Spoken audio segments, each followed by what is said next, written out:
It's great to have everybody here. Welcome back, Warriors, to the Bryant Chambers Movement podcast. I've got two special guests with me today. My man Double Pulses, aka Steven, and Yep. Tony from VJT LMNOP Media. Shut the hell up, bro. I can never get Kick the your name of his ass. company right. But these are two brothers I've worked with for a long time, going all the way back to when I was doing entertainment on YouTube and doing gaming. So they've gotten to hear this rant more times than they could ever wish they would have. This podcast is going to give us an opportunity uh, to really flesh it out and discuss it versus just me bitching about everything. So, for those of you who are listening and not watching live on YouTube, we're having a fun discussion today about video games, which for all three of the people on the show and for a lot of people that watch us, it's a pretty significant hobby for us, right? It's one of my only hobbies is collecting and playing video games. But we've titled this Why Modern Video Games Suck. And then I added why it's also Hideo Kojima's fault. And I'll explain what the second half of that means throughout the course of the show because I'm sure I immediately just pissed off a lot of gamers that are watching this who are pretty serious video game fans. But that's kind of the gist. This is a conversation we've all wanted to do. We're actually missing one of our hosts today. Anna, unfortunately, couldn't be here. She's too tied up trying to save the world, doing what she does. So we definitely wish her the best and that she's doing well and staying safe during Corona time. Also, just to give you guys something a little bit more fun to listen to besides my heavily cerebral trying to unplug everybody from the Matrix talks. We do something a little fun, a little bit more lighthearted. We'll get into it. So with that said, let's go around the circle. I'm going to start with Steven. Before we get into the meat of the discussion of why I believe, so let's be clear who's got this opinion, why I believe modern video games suck for the most part. There's obviously exceptions to the rule, which we'll talk about. So Right. before we get into why I think modern video games suck and why it's Hideo Kojima's fault, Steven, why don't you take us through what are the last games, what are the current games you're playing, and what are the last games you finished? Current games I have been playing. I'm playing through Resident Evil 3 remake. I am playing through various games of the Assassin's Creed series. And Animal Crossing has been a big one on my list at the moment, and they basically been recovering the Resident Evil franchise. Okay, and is And Animal Crossing the one on Switch that everybody's up in yeah, arms about? All the young people yes, on YouTube are screaming about. yep. Okay, and And some for of the ones other ignorant people like me, what I've never played an Animal Crossing game. What is that? What does it do? so I have never, to be honest, I've never played Animal Crossing. This is the first one I played, and I've never understood the whole point of the game. I'm like, okay, I don't understand why this is so fun. It's you're doing menial tasks. It's a life simulator. You're Okay, basically put on an island. You're helping out animals with their building their shops, their houses, and you're doing simple stuff like cutting down trees, fishing, farming, and just a lot of menial tasks to pay off this house that you have. got it. Okay, And I I was when I got into it, I was actually kind of bored. I was like, okay, what is this? But as I started playing it, as the dopamine and the rewards start hitting to myself, I'm like, for some weird reason, I'm enjoying this. It's peaceful, unlike some other games that I've been playing. It's like think of it like it's Stardew Valley, but different. okay. So I have and have played Stardew Valley, so Yeah. I can definitely relate to that. Okay. Got it. I'm sorry. Keep going. I just wanted because I don't know. Yeah. I a lot of people like I saw Metal Jesus was talking about um one of his. He did the what are the Metal Jesus Uh, crew playing during the quarantine, yeah. and every It's one of them was like Animal Crossing. I was like, what the heck is Animal Crossing? Yeah. And should So I be there's a lot playing of it? customization to it. I mean, if you want a game that's not super intense, like if you went, a lot of times people have been playing Doom Eternal or Animal Crossing, and they've been swapping between the two because Doom Eternal, if they want like a fast paced shooter, and if you want something more relaxing with like cute animals and you just want to have fun just doing menial tasks, Animal Crossing apparently is the one to go to. But Okay. it's kind of in that realm of Minecraft where you're meant to play a little bit every day. You're not meant to like put a whole bunch of hours into it in like 10, 12 hours. You're supposed to play maybe like 1 or 2 hours each day, come back to it. little hits of it, if you know what I mean. Yeah, I do. That actually sounds like something up my alley. And PK Dionysus says, B asking about Animal Crossing, sounding like a grumpy old man.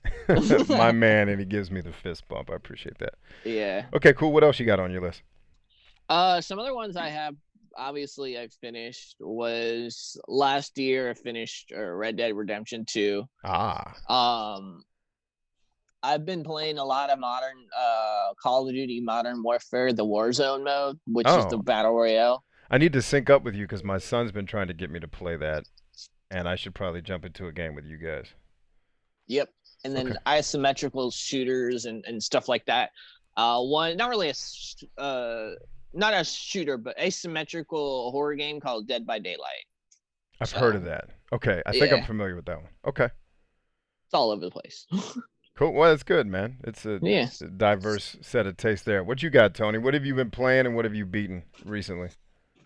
Um, Mostly I've been playing. What I've noticed that I play most nowadays is just more like sort of arcade type things where you can just hop into a game for like 30 minutes and then you're done. Because I don't have the time or the interest really to jump in and play something for hours and hours and hours. I get bored. So I've been playing Dragon Ball Fighter Z, which is a fighting game. I've Yep. been playing Team Fortress 2.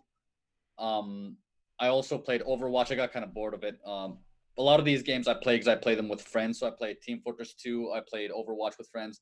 Apex Legends, it's actually a big one, which is crazy because most of the time I hate battle royales. Me But that too. one's actually dope once you actually get into it and you kind of learn. It's got a little bit of a learning curve, but it's Okay. actually fun once you get into it. But it's a little bit like gambling in a sense. Got it. Play that with friends as well. Okay. I play Ragnarok Online, which is like an old, like 2002 Oh, MMORPG. I I know remember that. that. Yeah, I that think I came played out. You that once or remember twice. that? Yeah. I need to go back on that. You just reminded me. I think I played Hope, that when I was still in the army. Like that's like yo, I it's just like RuneScape or something like that, right?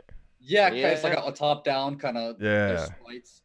You guys are the first people I've ever met who have actually played that. That's I, crazy. well, I at least know what it is. I don't remember exactly if I played it because when I got home from combat, I needed outlets. That's actually what got me back into playing video games because, as you'll find out in today's story, I gave up on them during Right. the Nintendo 64 generation because I felt like developers forgot how to make fun. But Right. yeah, I was just fiending for outlets, and I want to say I did play that one. I'm not 100% sure. Yeah, my stepbrother showed it to me when I was little, and I just played it a ton. It's a very grindy game, but the reason I like it is you can just like when I take my 2 hours off at the end of the day just to kind of unwind, I like to just put that game on and then just like listen to a video on my other monitor or something, Yeah. and Okay. just kind of veg out. And as for games I've completed, I honestly don't play any story games really anymore. I was gonna say Um, everything you're sounding like sounds like games that have no ending. Like you're just playing like yeah, competitive exactly. stuff. The only one I've really played is Resident Evil 2, the remake. I played that the first time like months ago, but I replayed it recently again because that game is freaking dope and the story is freaking dope because the characters are dope. Um, but that's really the only game I've kind of finished. Everything else has just kind of been. I played Minecraft with friends a little while ago, but it's all just like things you can hop onto and that don't really have an end. That you can just play a couple of matches. Okay. Cool. Well, for me and my list, I've got I'm currently playing Dungeon Hunter right here on PS Vita. I actually Mm. picked this up in San Diego when I was there. I always go by Luna Games, which is run by Ian from the Completely Unnecessary podcast with Pat the NES Punk. It's like a yearly thing where I go there now, so I go and hang out, talk to them a little bit, which is a really cool cat. If you're ever in San Diego, check out Luna Games. One, because Ian's cool. Uh, Two, because they're one of the only shops that I've ever been to. Maybe there's more, but out of the ones I've been to, they're the only shop that doesn't price gouge with their games. Like, and I mean, I went into one shop in San Diego where I think there was a dead guy on the couch, and they weren't even no, and like they were one dude. I think I want to say Ian told me like he went in there once if it was the same place. And the dude had on a bathrobe and was like eating spaghettios. Like clearly this is not a video game store. This is a front for people who are selling cocaine. In the games, like I tried to buy Fantasy Star 2, dude couldn't tell me what the price was. He's like, I need Wow. to call the owner. He's like, oh yeah, it's $150. I was like, here's what's gonna happen next. I'm gonna walk out and knock choke the hell out of you for even saying $150 out of your mouth. So anyway, definitely check out Luna Games is what I'm trying to focus on because they're dope. I'm also playing Ghost Recon Breakpoint. I just hooked up my PlayStation 4 for the first time since December. And I really wasn't playing it back then because a friend of mine here on YouTube, he's a pretty big YouTuber gamer, a guy named Dark Dally, he's a military vet buddy of mine, was invited to an event hosted by Ubisoft, and they were giving out copies of this, steel case gold edition. You guys know I'm a collector, and I love steel cases. I'm a sucker for them. So he just sent it to me. He's like, "Hey man, I got an extra. You want me to send it over?" I was like, "Hell yeah!" So he sent it. So I'm like, "I gotta play it." My guy sent it. I can't not. I can't leave my PlayStation 4 hinged. I got to at least try it. And so far, it's pretty good. Dungeon Hunter Alliance is just a boring. It's just a mundane, I guess I should say, just dungeon crawler where you go and beat up zombies and you get stronger. So it's kind of simple and straightforward kind of thing. Think Gauntlet with RPG elements or whatever. And then Ghost Recon Breakpoint is so far a worse version of Ghost Recon Wildlands, which we'll talk about a little bit later here in the show. So I'm moderately enjoying both of those. The last game I finished was Persona 4 Golden on the PS Vita. This game has a great life simulator to it. The combat and RPG elements are somewhat lacking and not all that great, but the life simulator part is amazing. This game also suffers from what I'm going to talk about a little bit later today. I finished The Outer Worlds, which was fan-effing-tastic. I basically am going to buy everything Obsidian makes from now on because of this. And then before The Outer Worlds, I finished God of War, which strangely enough, I never liked a God of War game until I played this one. I actually enjoyed it. But it also suffers from what we're going to be talking about, why modern video games suck. Then I tried Muramasa on the PS Vita. It just was not fun. I don't know how else. Like the camera's too zoomed in. You don't get that sense of Metroidvania, which is what it's kind of emulating. It's a little bit too much story driven. Like I don't really care that all the ninjas are mad at you or you murdered somebody's grandmother. Just let me fight the monsters. What are we doing? So that's what I've been playing for the most part. That said, let's go into, and I'm going to start with Tony here. The premise of this whole podcast is my thesis that modern video games suck, with some exceptions. But I would argue that most modern video games suck. And my caveat argument to that is, and I believe the reason why I think they suck, which we'll get into in a minute, is because of Hideo Kojima. Tony, do you agree with the statement? And if so, why? Um, first of all, I don't know about Hideo Kojima because I haven't really played this game, so that one I have no opinion on. But the first statement, which is modern video Okay, games so suck. you probably won't get any death threats throughout the course of this. I'm sure there's people plotting my assassination as we speak. I'll probably have some gangsters jump me for some of the stuff I'm about to say, but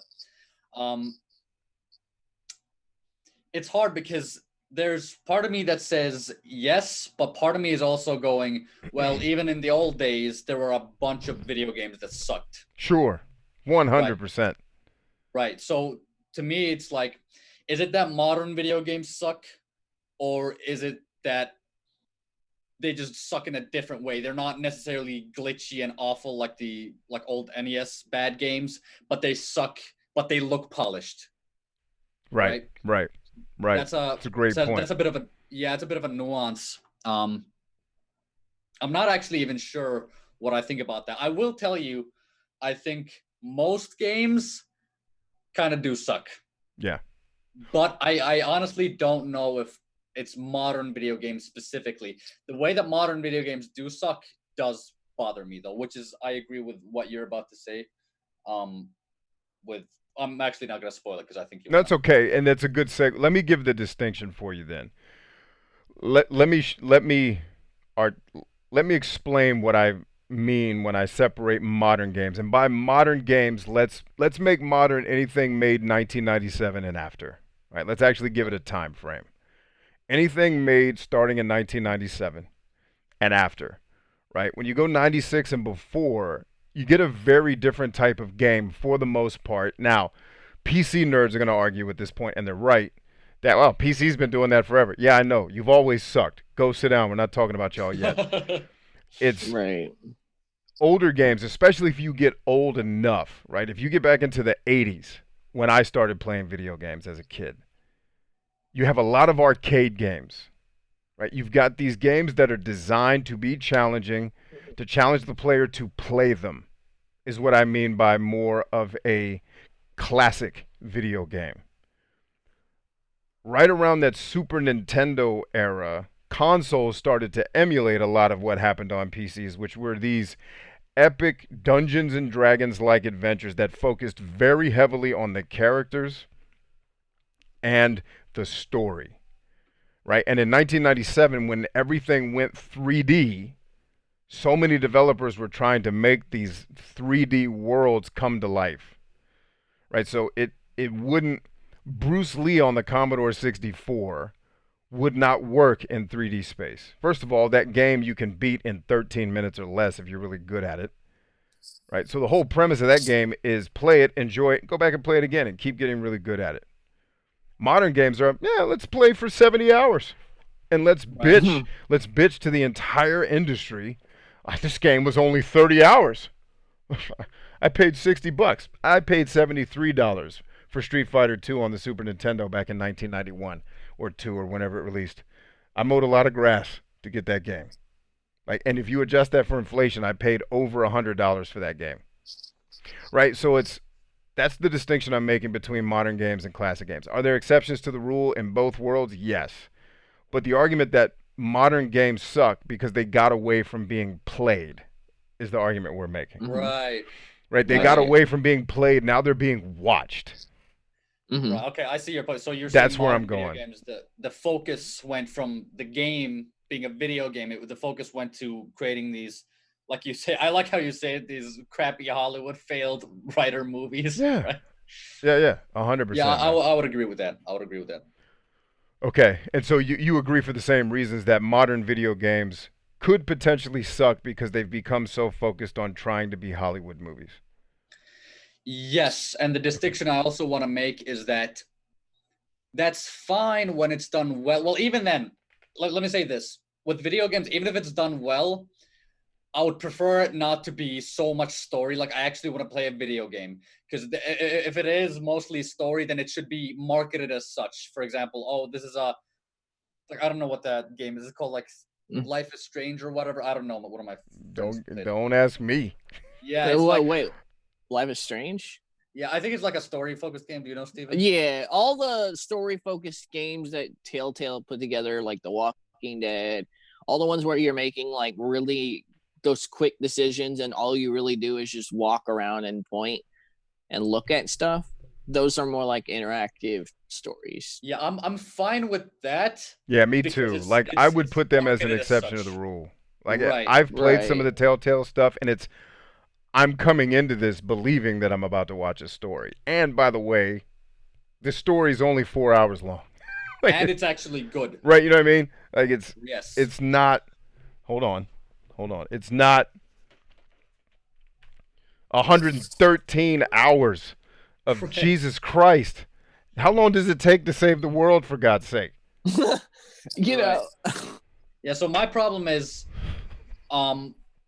that a lot of video games are supposed to be video games. Like, for example, let's take Skyrim, right? This is going to piss some people off. And I loved Skyrim the first time I played. I have nostalgia for that game.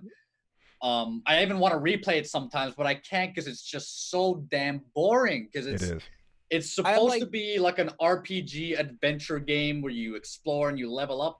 But then it's really just a bunch of stupid dialogue with boring, dull characters that have no personality, and it's like, and there's no way to skip it unless you just want to have nothing to do and just explore for the sake of it. Like, no, just tell me to go kill something and I'll go do it.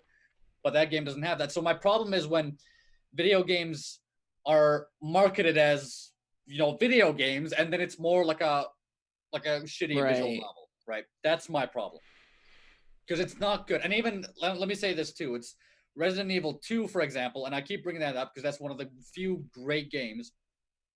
That game does everything I think perfectly. The Okay. gameplay is Right. amazing, in my opinion. I love it. And the story is amazing because the characters are amazing. But the story is only like 5% of the whole thing. 95% of it is just gameplay, and they still manage to tell an amazing story that I'm actually invested in. And so my problem is when, like Assassin's Creed Odyssey, for example, it's supposed to be this.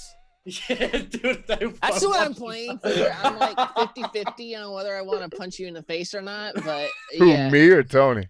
Tony. But I get Well, I his guess me point. too, because I hate it. I think Oh yeah, Assassin's Dude, Creed Odyssey is garbage. yeah, yeah, I even hate like the older Assassin's Creed games because they have the same problem. It's like it's just dialogue, and then you go to the other world, and it's the real guy, and it's like, what the fuck is going on, dude? I don't care. Like, who is this guy? And he's got ancestors who are assassins. Why should I care? To me, it just looks like this dude is like on a 2-day trip of freaking LSD. Like, what the hell is going on here? Well, And one so, thing one thing I could say what was interesting about Assassin's Creed, because I really was never a huge fan of Assassin's Creed until recently. For some reason, I was like one of those hidden closet type fans where I had no idea I was a fan until I started playing it. But like the gameplay loop, the weird thing about it in the first few entries of the game, like I enjoyed Assassin's Creed 2, Brotherhood, and now I'm doing Revelations. And I enjoyed them because their story was good enough to distract me from the repetitive gameplay. for That me, is what's So, interesting but about it. let me interject a question to what Yeah. you just said.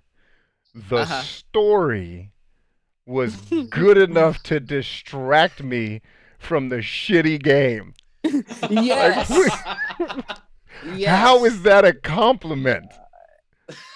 Like, go do something else.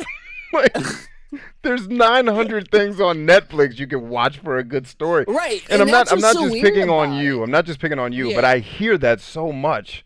I know. And I'm guilty of it too. The Last of Us. It's a textbook shitty game in terms of the Mm-hmm. controls, and it was made by people that can't make control schemes. But the story is phenomenal, so you keep playing, right? Right. But that's what I don't understand about games. It's like, as long as the story is great, I don't care if this gameplay is not fun. And The Last of Us is not fair because the gameplay Right. loop is actually fun. It's just it's clunky and clumsy to play. Yeah. And I think what's interesting with, because there have been exceptions where I actually enjoy the gameplay for a lot of them, and then there have been a couple where I don't. Like, one of the things I think the reason as to why the Assassin's Creed series as a whole sort of wasn't my cup of tea until I got into the second game was just because the gameplay elements were overabundant. Like, they put all the freaking side objectives. I don't need to do all these side objectives, even though the game wants me to.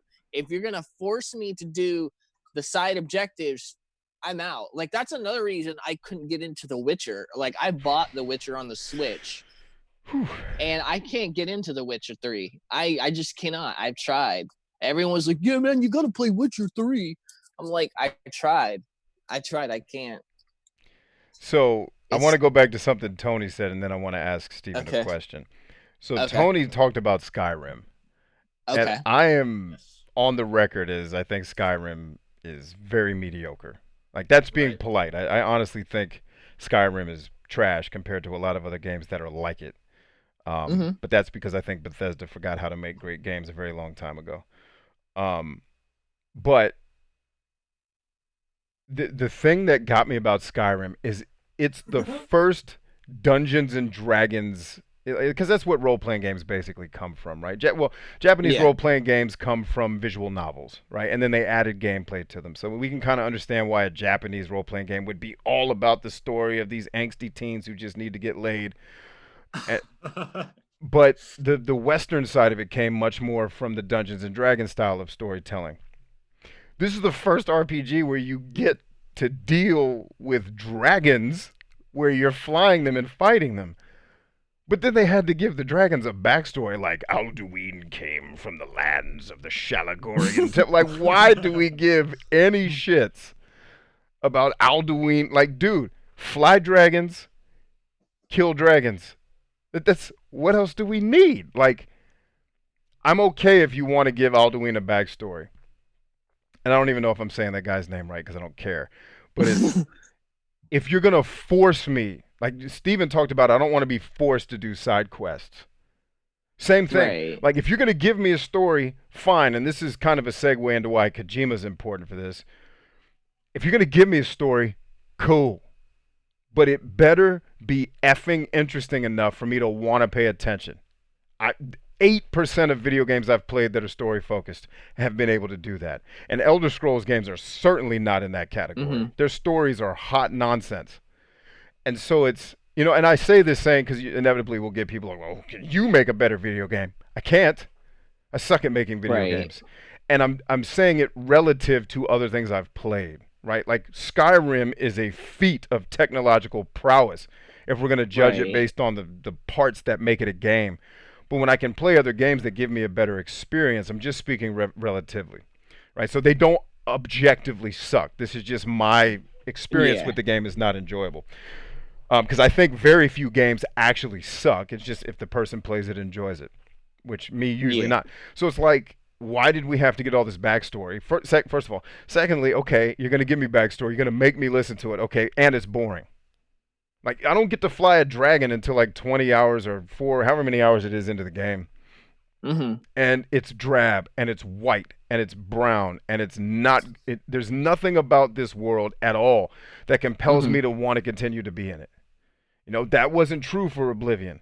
That wasn't true even for Morrowind, which I love the Morrowind. Morrowind's arguably my favorite Elder Scrolls game. I haven't played the old PC ones.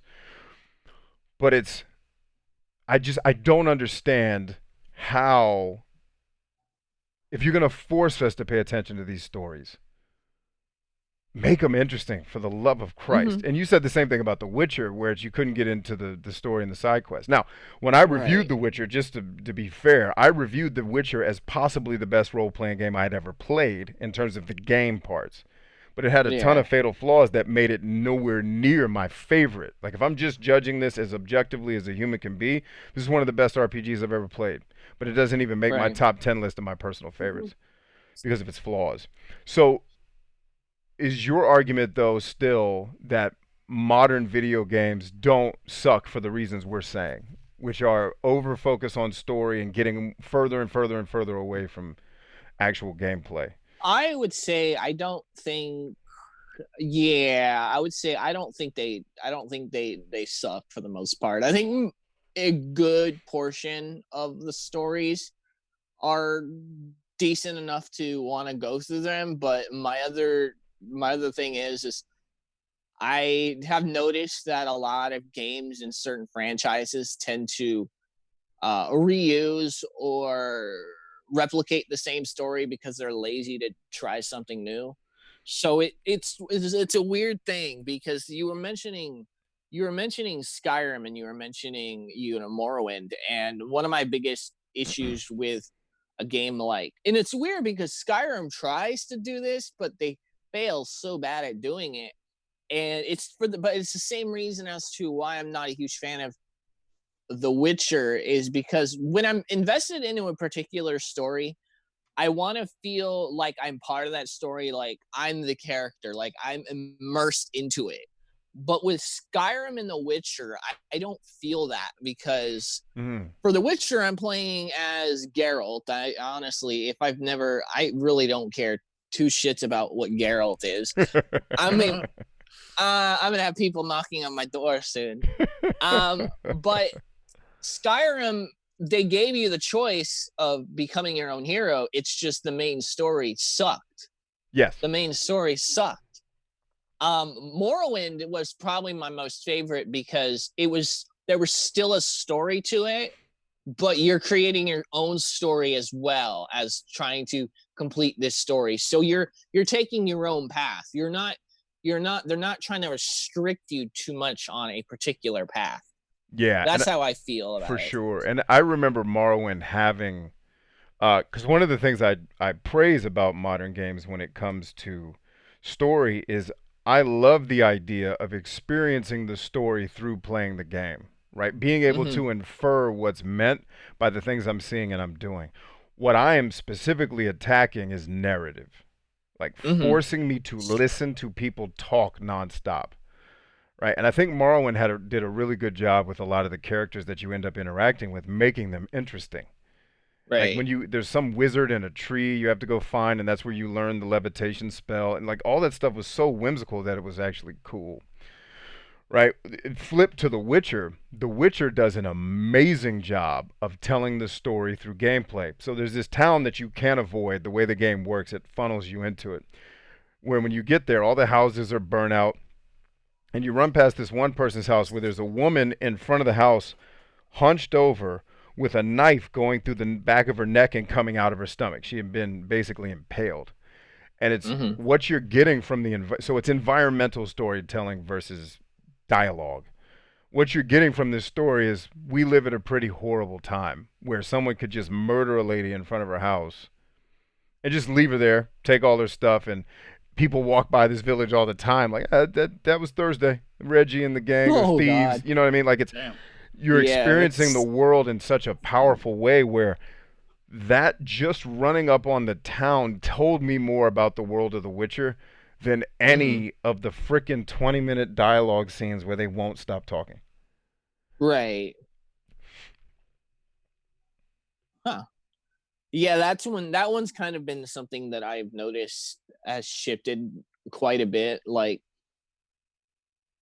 a situation where the dialogue is done right. I know there's a completely two separate genres, but it's one of the same reasons as to why I have a hard time getting into a lot of, some JRPGs or even Western RPGs Yeah. is because of how the dialogue is introduced to you. Like if you're playing Red Dead Redemption, for me, Red Dead Redemption, I'm going in there for a good story and some Mm. good gameplay. It would the gameplay sort of enhances that, but like because you're pretty much watching a fucking movie. Let's be real. When you're watching a movie, you're watching these cutscenes. But when I'm sitting there and I have to constantly tap a button, like, oh, I have to do this. Oh, I'm just listening to you talk all these things that I really don't care about just to get to the back to the game. Yeah. Yeah, like I remember I don't know if you guys watched my stream on Assassin's Creed Odyssey when you go to the Oracle of Delphi and I'm Mm-hmm. screaming, please don't make me do dialogue options. Just say whatever it is you got to say and give me a map marker so I can go fight.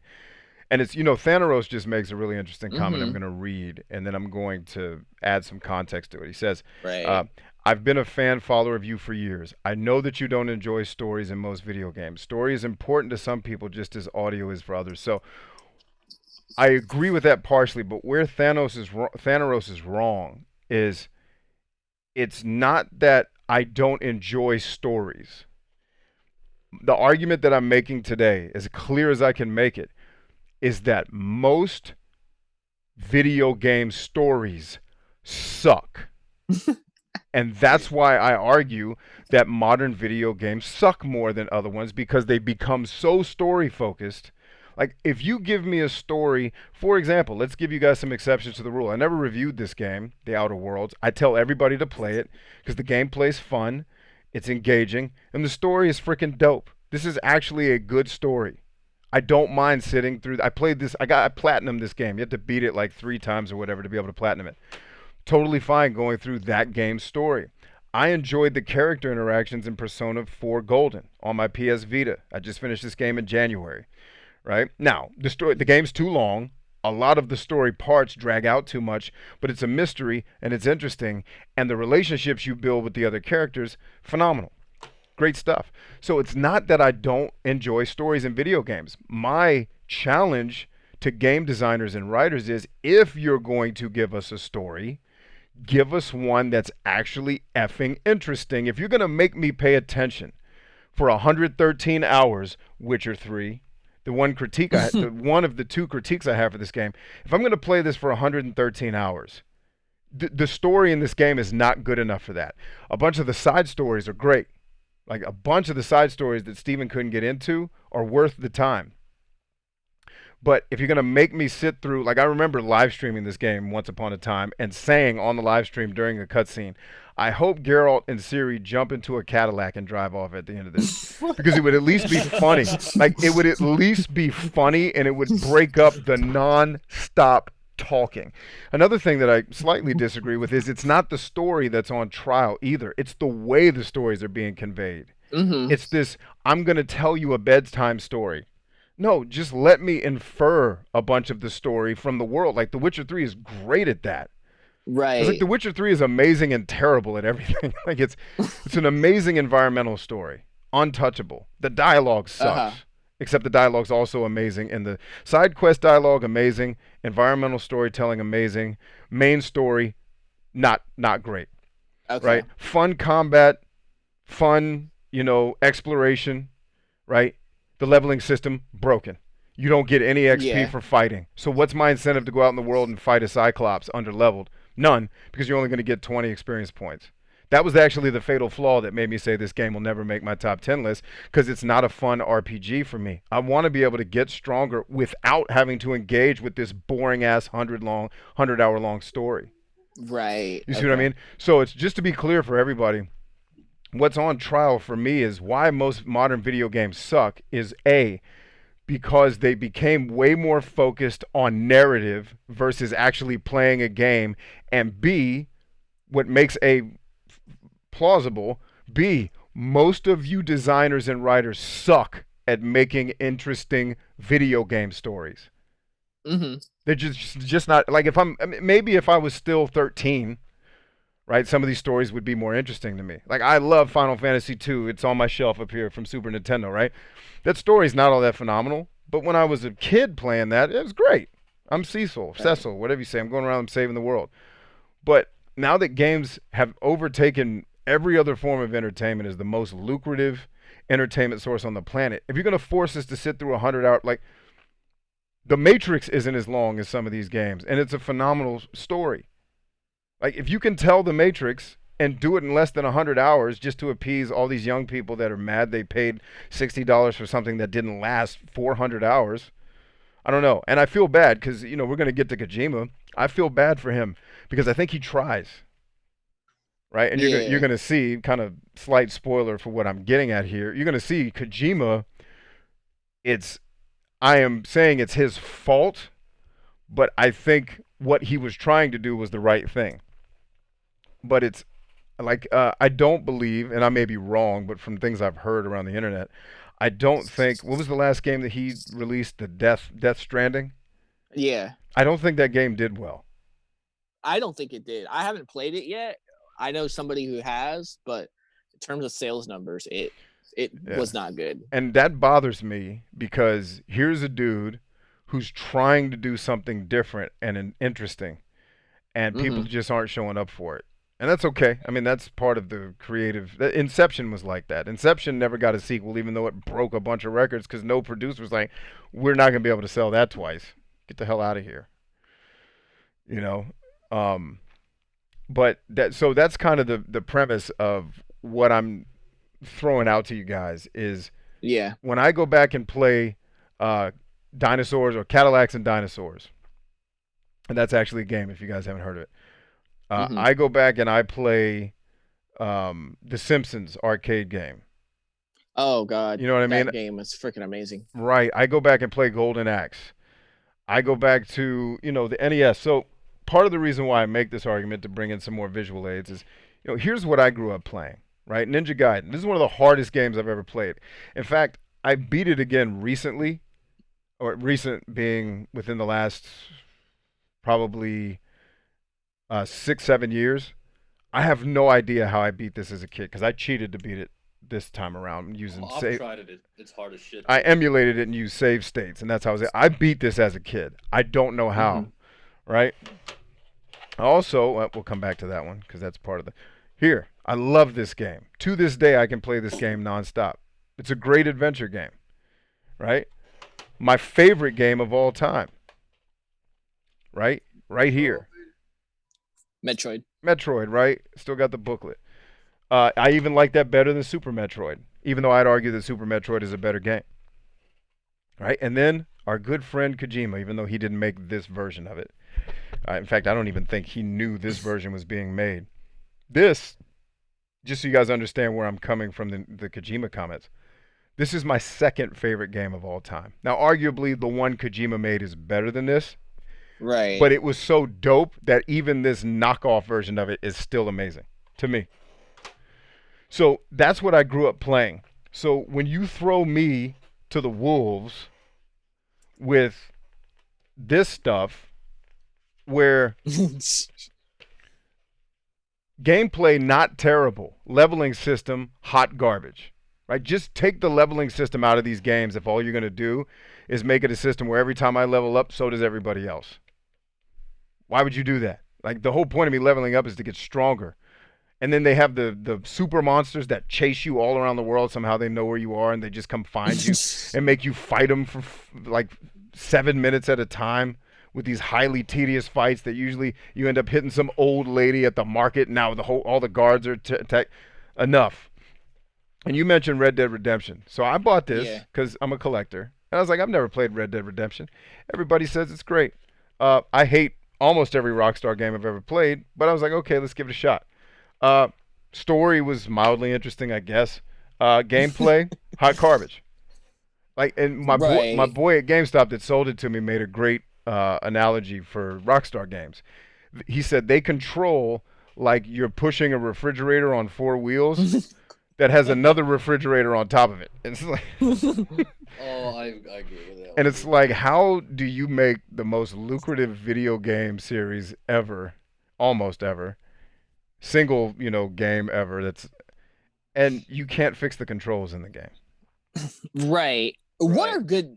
I mean, I don't want to derail the conversation. No, but go. What are Do good, it. What are good controls in a video game? Because I will say Red Dead Redemption 2 is great in terms of the way majority of the controls work for me. But when I tried playing Red Dead Online, which is a completely different story, dude, that game was raising my blood pressure and I had to stop. I'm like, you know what? This game sucks. I hate playing online because it's just frustrating because you're going against other people and you got clunky controls. It's literally just a aimbot essentially. So I want to know, in your opinion, what is good game controls? So let's answer that by going back to what my buddy that runs my local GameStop says. I shouldn't feel like I'm pushing a refrigerator on 4 wheels with another refrigerator on top of it. Like, that's bad controls. That's how all Rockstar games control. Except I used to say I hate all Rockstar games. I actually went back and played Grand Theft Auto 3 and I enjoyed it because it doesn't have the same problem. Like, go back and play Grand Theft Auto 3. It doesn't control because what Grand Theft Auto and what's that detective game, LA Noire and Red Dead are trying to do is make it feel like you're actually moving a person. They're trying to that nonsense immersion crap that all these young people are obsessed with. And you know what? The Witcher has the same crappy controls.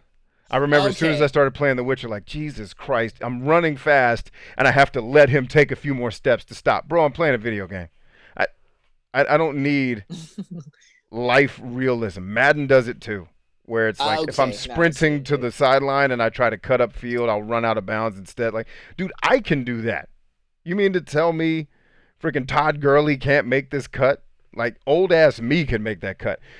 Good control schemes are things like if you played Grand Theft Auto 5, immediately go play Saints Row 4 and just compare how they both feel. Right. That is a game that has solid controls. That doesn't feel like I'm running on ice. I also think one of the big things about controls is it just has to actually feel like you're in control. Because with games like you mentioned, it feels like I'm not in control half the time. Like, the character's doing some dumb shit. It's like, dude, stop having a seizure, please. Like, God damn it. Like, when I'm playing, and I love this Dark Souls series. The second one, actually, I hate it because, well, there's design flaws, but mainly because the controls are so clunky and it takes you 5 years to dodge after you hit. But Dark Souls 1 and 3, The reason I love them is because the game is hard and it's very difficult and challenging, but because the controls are so good and I feel like I have total control, I can now take on this challenge without feeling like the only reason I lost was because I wasn't good enough at the game, not because I was fighting against the controls. Yeah. That's my big problem. It feels like a lot of times you're just like you. I don't want to die in a video game or lose because something cheap happened, something that was out of my control, and that's very important to me in video game controls. I just gotta feel very in control of it, and I like also when it's very simple. You know, like I hate like weapon wheels and stuff where I have to like, no, Oh give God. me one gun, please. Like, just give me a dodge button and one weapon, and that's it, and we're good to go. That's actually a really good point about a lot of modern shooters and like Elder Scrolls like games where it's like there's 7 million different types of weapons. Like, bro, just give me the thing. Oh Jesus. That's actually what I loved about another little title I played here called Outward. This game, barely any dialogue. There's tons of story. The world is whimsical. It's weird. It's total high fantasy. You do talk to people every now and again. There's no cutscenes. In fact, the ending of the game is not even a cutscene. It happens in game engine, and it's a really challenging game to play. And I really enjoyed how difficult it was. But yeah, you're right. And then what was one of the other games I wanted to share with you guys? Um, just lost my train of thought there for a second. But yeah, I just want the world to have a talk about video games and here's why I think it happened. I don't know if I'm right. This is just a thought. Video games became about because they've always told stories, right? Even Super Mario tells a story. But it's if you go back and play Super Mario 2, which is by the way my favorite Mario game, is Super Mario 2 probably tied with Super Mario World. Mm-hmm. It's telling you the story through just what's happening in the game. You're able to infer I'm on an adventure to stop a bad person from doing something based upon every time I show up on the scene, people are shooting stuff at us. And it's as soon as we went into the 3D world, and again, I'm not, because a bunch of my PC buddies are like, dude, we've had long ass story games forever. I said, I know, I've played Zork, I've played a lot of these other games. But it's just us kids that grew up with arcades and consoles. It's like as soon as we went 3D, it had to become about making it into movie sets. And in order to make it, like I don't remember which racer it was. Maybe you guys know it. I downloaded the demo, I think, on Xbox Live back on the 360. And it's literally the game starts with a cutscene for a racing game. Okay. Oh, And the Jesus. cutscene is this guy's like runs up on this other guy in the car. He's like, "Yeah, man, you owe me my money." He's like, "I ain't got your money." And he's like, "Yeah, I got that money," and blah, blah, blah. And then he shoots the guy. And then you find out through more cutscenes. I'm still haven't bought a car or raced anything yet. You find out that the guy that got shot was an FBI undercover FBI. So it's trying to be the last of the Furious, the Fast and the Furious. He's like an undercover FBI agent that got shot by one of the rival race car gangs. And then it Right. flashes forward to you're this dude's little brother who's now taken up the reins to get revenge. Like it's a Yeah, race. that's the It's a problem, right? racing game, dude. Like, and I've literally had a designer. One, no one else has challenged me or yelled in my face because he seemed pretty angry on Twitter. Yeah. But it was, dude, we have to make stuff that keeps an audience engaged. I'm like, here's a thought. Maybe a game that's actually fun to play. I know, right? Will keep Jesus like I Christ. don't need to know the backstory of your dumbass brother who got shot and now you're racing for his honor. Like, dude, just let me race a car. And here's the problem with that, right? The problem with that is, dude, I just started the game. I have zero like investment or connection to this random guy that just got shot or his dumbass little brother. Like, who cares? Like, I don't know these characters. Right. They don't have Well, that's anything like, interesting about them. Like, weren't why do I have to care that they're Okay. dead? Like, it doesn't matter. Who is this guy? weren't you Like, watching the Twitch stream when I was playing Assassin's Creed Odyssey when the lady said, "You have to help me, my husband's gonna die," and it's like, well, he's just gonna be dead, bitch, because I ain't got time for this. Like, he's just gonna die because I don't Oh want to man. do a dumbass side quest to pick the berries of Navalor from the mountains of the Shakralar The to other, save your yeah. dumbass husband. Like, he's The other 90. thing, the other thing I've noticed with racing games, and I've known this with as time went on, we started seeing this with the driver series, is how the driver series went from a simple driving game to trying to become a Grand Theft Auto clone. There was I forgot what drive it was mind you, it wasn't very good, but it was driver. It's called. You had Driver 3, Driver 76. You had the only one that actually kind of turned it back to a racing game was Driver San Francisco, which I hear that one was pretty good, but for some reason people cannot buy it anymore. They won't. Ubisoft does not let you buy it anymore. Oh, I think I did hear about that. Yeah. Yeah, but they're trying to do things. I've noticed they try to do things that are not in their forte, so they end up messing it up. Now, the idea of you saying that a driving game with that story of that context of this brother doing it would have been great, but I think that I saw comments on the stream, and it was from David MG, and it said, and it hit the nail on the head. It sounds like you're each looking for something different in a video game. And I think that is partly the thing, is what your impression or what you think a video game is going to be, not actually living up to your impression of what you want it to be. So what you want it to be versus what it actually is not matching up. That's true, and I think I'm thinking of it more broadly, not so granularly. Yeah. Like, I didn't buy that racing game; I just downloaded the demo. So he'd be right in that Right. case, where I'm just expecting a racing game to say, "Thanks for tuning in to RacingNegroes.com," boom, and the next thing you know, I'm racing cars. But to have to watch the cutscene of the guy get shot at the drug spot with the women in mini skirts with boobs, like, right. I just want to race a car. Right. Like, could you imagine if Mario Kart pulled that nonsense? Like, Mario struts up to Prince, "Hey, Peach, what's happening, baby?" Yeah, and like he's a pimp. Like, first of all, that would be hilarious. Somebody should make that. Somebody make But, like, just let me race, please. I know. Where I would say that's probably a little bit too granular is my whole thesis here is that video games in general, when they moved into 3D space, became Yeah. supremely focused on being spectacles that we could watch. Because what Right. video games have always been sold on, and this is true for every generation, except for maybe when Pong was made, they've been sold on the visual fidelity of the experience. And when we went 3D, well, how do we get people? Because back in the day, it was, oh, Street Fighter 2 looks amazing on, pick a system, versus on Super Nintendo versus the way Metal Gear looks on NES. So that upgrade was very, very pronounced.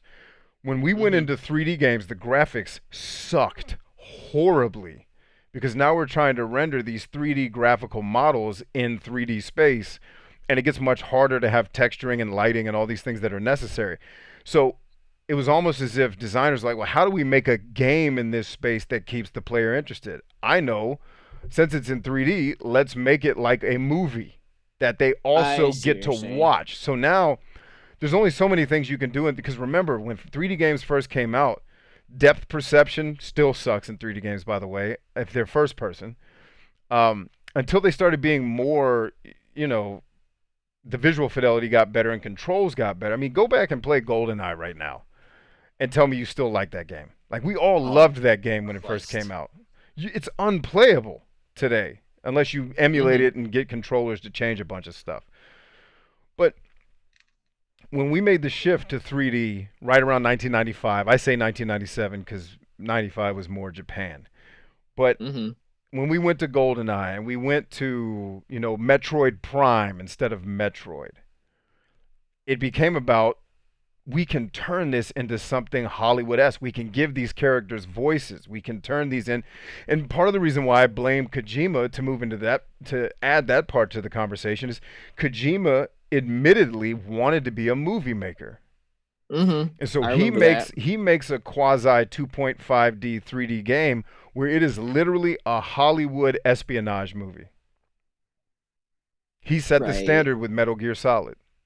Right? And even the older Metal Gear still had a lot of story elements to them, but they were acceptable to a person like me because they didn't force me to spend tens of hours listening to it. It was like, hey, I rescued Gray Fox. Hey, homie, while you're here, let me give you this new gun, and you should probably go up to door number 13 with card number 8. All right, look both ways, you live more days, right? And that's the end of the cutscene. Like Ninja Gaiden had cutscenes. You know, it's quick and it's over, and then I can get back to playing the game. Right. But we enter into Metal Gear Solid 1, and it now becomes about telling this epic tale. And I think because that game did so well, because it was so popular and so well loved, that's why I say it's Kojima's fault. I'm not actually blaming Kojima, because Kojima, I believe, even though his games have not been great since probably Metal Gear Solid was the last game I thought was really, really fun to play, the stories are always phenomenal. Right. So when I say it's his fault, what I'm really saying is it's all the other people who tried to emulate what he made awesome, and they weren't able to do it as well. Yep. I see exactly what you're saying. So going back to what MJ was saying is, oh, you have different. No, I don't go into a game expecting it to be something it's not anymore. That used to be very true for me. Now it's like, I don't know what to expect, but I was certainly going to expect, if this is a 40-hour RPG, about 30 hours are going to be me watching cutscenes, and then another 10 hours of me running around grinding. And it just makes me wonder, like, because we became so story focused, is it possible that games, by and large, because Tony made a really great point at the beginning, games have always sucked. Yes. If you've ever played Wrath of the Black Manta on NES, you know games have sucked for a very long time. But they suck for a different reason now. And now more of them are sucking because everybody's trying to be Kojima, and nobody can be as good as Kojima at what Kojima does. I agree with that. And to add on to that point of everybody expects different things, I think there is truth to that, but I also think, like, for example, myself, I actually love good stories in games. And I know that's true for you too, Brian. Like, you love good stories. I love a great That's story. good for me. Right. My problem is most of them just suck. You know, for example, Yes. Resident Evil 2 story, and I keep bringing that up. I absolutely loved it. Like, I was more interested in the characters and what's going to happen next, because there's all these cool little nuances. Like, Claire actually then meets this little girl, and then she kind of becomes like a big sister to the, like, there's all these cool, like, nuances, right? Right. But, so I love stories in video games. I can play pretty much anything. The only reason I don't like it is because I just don't think it's good. Yeah. And it's interesting you say that too, to interject what you're saying, is because when I have played games where they're trying to force you into the story, like say Witcher 3, you know, it's almost like I would rather just create my own character and do my own story and just create something like that and have that immersive experience. And it's unique because we get to a point where all these stories started becoming really complex, where you had like, oh, why is this character doing this? Why is this? And then if you go back and going back to what your point was with the cutscenes being quick, I think what developers need to do, go back and play older titles where the stories were very much simpler, watch the cutscenes, watch that, and just understand that, look, it doesn't need to be that complex. I mean, like, watch. Honestly, I actually like the complex stories. Yeah. But for me, the biggest thing that makes a story good is the characters. Yeah. Exactly. That's it. Like, I actually don't like like when I have to create a character and he doesn't talk. Like I Yeah. love watching, Leon in Resident Evil 2, go through the story and develop as a character. I love that. Yeah. I don't like being a faceless hero like I don't Skyrim, either. where you don't talk, you don't have a personality, you don't have a motive in the thing, right? Like that's what I hate the most, I think. Well, what's interesting too is you go back to a game like Morrowind, even though that's more kind of like an RPG and you're sort of building your own role. I think what I found, I'm not even, it's just somebody who never really liked reading back then. I could sit myself reading those stories and I would spend, it's weird to say this, I would spend a good hour of my time on Morrowind reading the books in the game because I was engaged with what was going on, even though they weren't necessarily always speaking. I was engaged with what these characters are doing, and with that of being able to kind of, because they're the same plane of like, oh, you have text based and then you're also text based. That's understandable because you can sort of interject your own personality into it. Like if I honestly did not like what this guy was having to say, I would just take a sword and just kill him right there. And then, and what's great about that is, I think the one unique thing I always loved about Morrowind was the fact that you had, even though this is going to be very trippy. I was mad they removed this on of Skyrim, but if you did kill someone you didn't like and it affected the main story, which I didn't even really care, I went with it. That main story would be botched and you can't do anything about it. I like that mechanic. I thought that was like a high risk, high reward. If I want to, take this guy out, I'll live with the consequences. I don't care. Yeah, Bethesda actually talked about that on No Clip when Danny O'Dwyer was doing the documentary on them. They talked about that. They were like, Morrowind, you could break the game.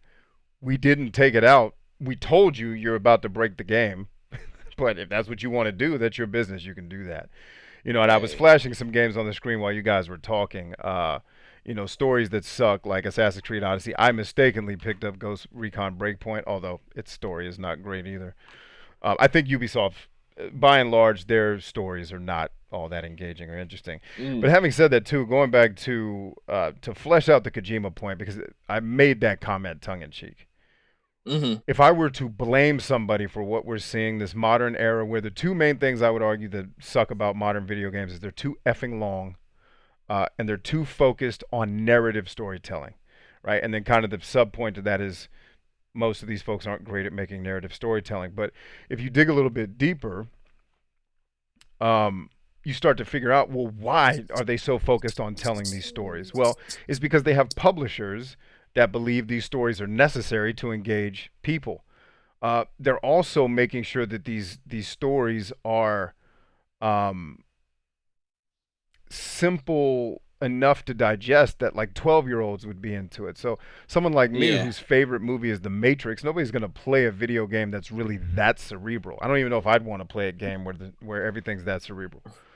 Right. But you have to make the game palatable to children. And so and a lot of the children now complain that games are too short. Tell me the last game you played that was more than 20 hours long that's one of your top favorite games of all time.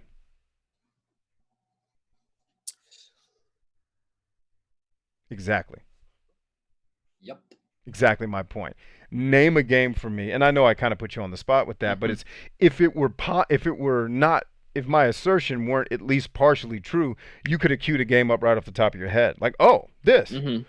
Right. What game lasts more than 20 hours that's the most phenomenal experience ever, and that also can't be beat in less than 20 hours? Because people say, well, I played Skyrim for 411 hours. It's like, well, that's because you have no life and don't get laid. And it's like, that's not my fault that Skyrim is your spouse. Like, you could beat that game in 8 hours or less, or whatever the time frame is. So it's like, or another example. What was the plot to Witcher 3? I guess Steven hadn't finished it, so it's not fair. I forgot how long I got into it. Tony, did you play Witcher 3? I played a little bit of it, but I didn't finish I it. know a little bit about the plot. Basically, from where I'm at, your girlfriend, your lover is gone, and you have to try and find her or something And then like that. you have to find Siri. Exactly. I think So that's that's my yeah. point. I have no clue what The Witcher 3 is about.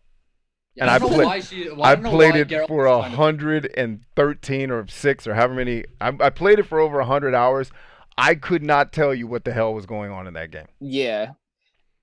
It's weird, and I think I for me, I'm in a weird spot because as I get older and my time becomes more scarce, I am going to want to focus on games that are shorter. Like I'm not done with the Resident Evil 3 yet, even though I'm playing it on a more harder difficulty. I'm enjoying the living shit out of it because it's not something that I'm going to have to put in so many hours. Like one of the weird things I've started with what I've noticed, even though I love the story in Red Dead Redemption 2, there was a point where I was just trying to get the game finished so I can move on to other things. When it gets to that point Yeah. for me, where I'm starting to get exhausted by the story, I'm like, yeah, I've had enough. I want to do other stuff, or I want to do, some of the gameplay loops in certain games are better than others, but like for a game like Assassin's Creed and for Red Dead, I don't the gameplay loop is not good enough for me to stay after that. That's another really important point I think needs to be made, which is, yeah, sure, when you're 13 and you go to school for 7 hours and you come home and you just have nothing to do for 10 hours instead of except masturbate and play video games, right? like, what? Of course, then you can sit there and play Assassin's Creed for 70 hours. Right. But like, as I've gotten older and I'm trying to get my career and my life together and I have all these dreams, I don't have time to sit there for 6 hours a day and play a freaking video game, right? Like I want to hop in and have some fun right away and not have to. That's another part about the point of making, watching long cutscenes and dialogue and things. Is like I have 2 hours to, wind down and play video games today, right? Do I really want to spend that time? First of all, let's take Assassin's Creed Odyssey, for example. I'm going to sit there for 2 hours playing Assassin's Creed Odyssey. An hour and a half of that game is just going to be me listening to some dumbass talk.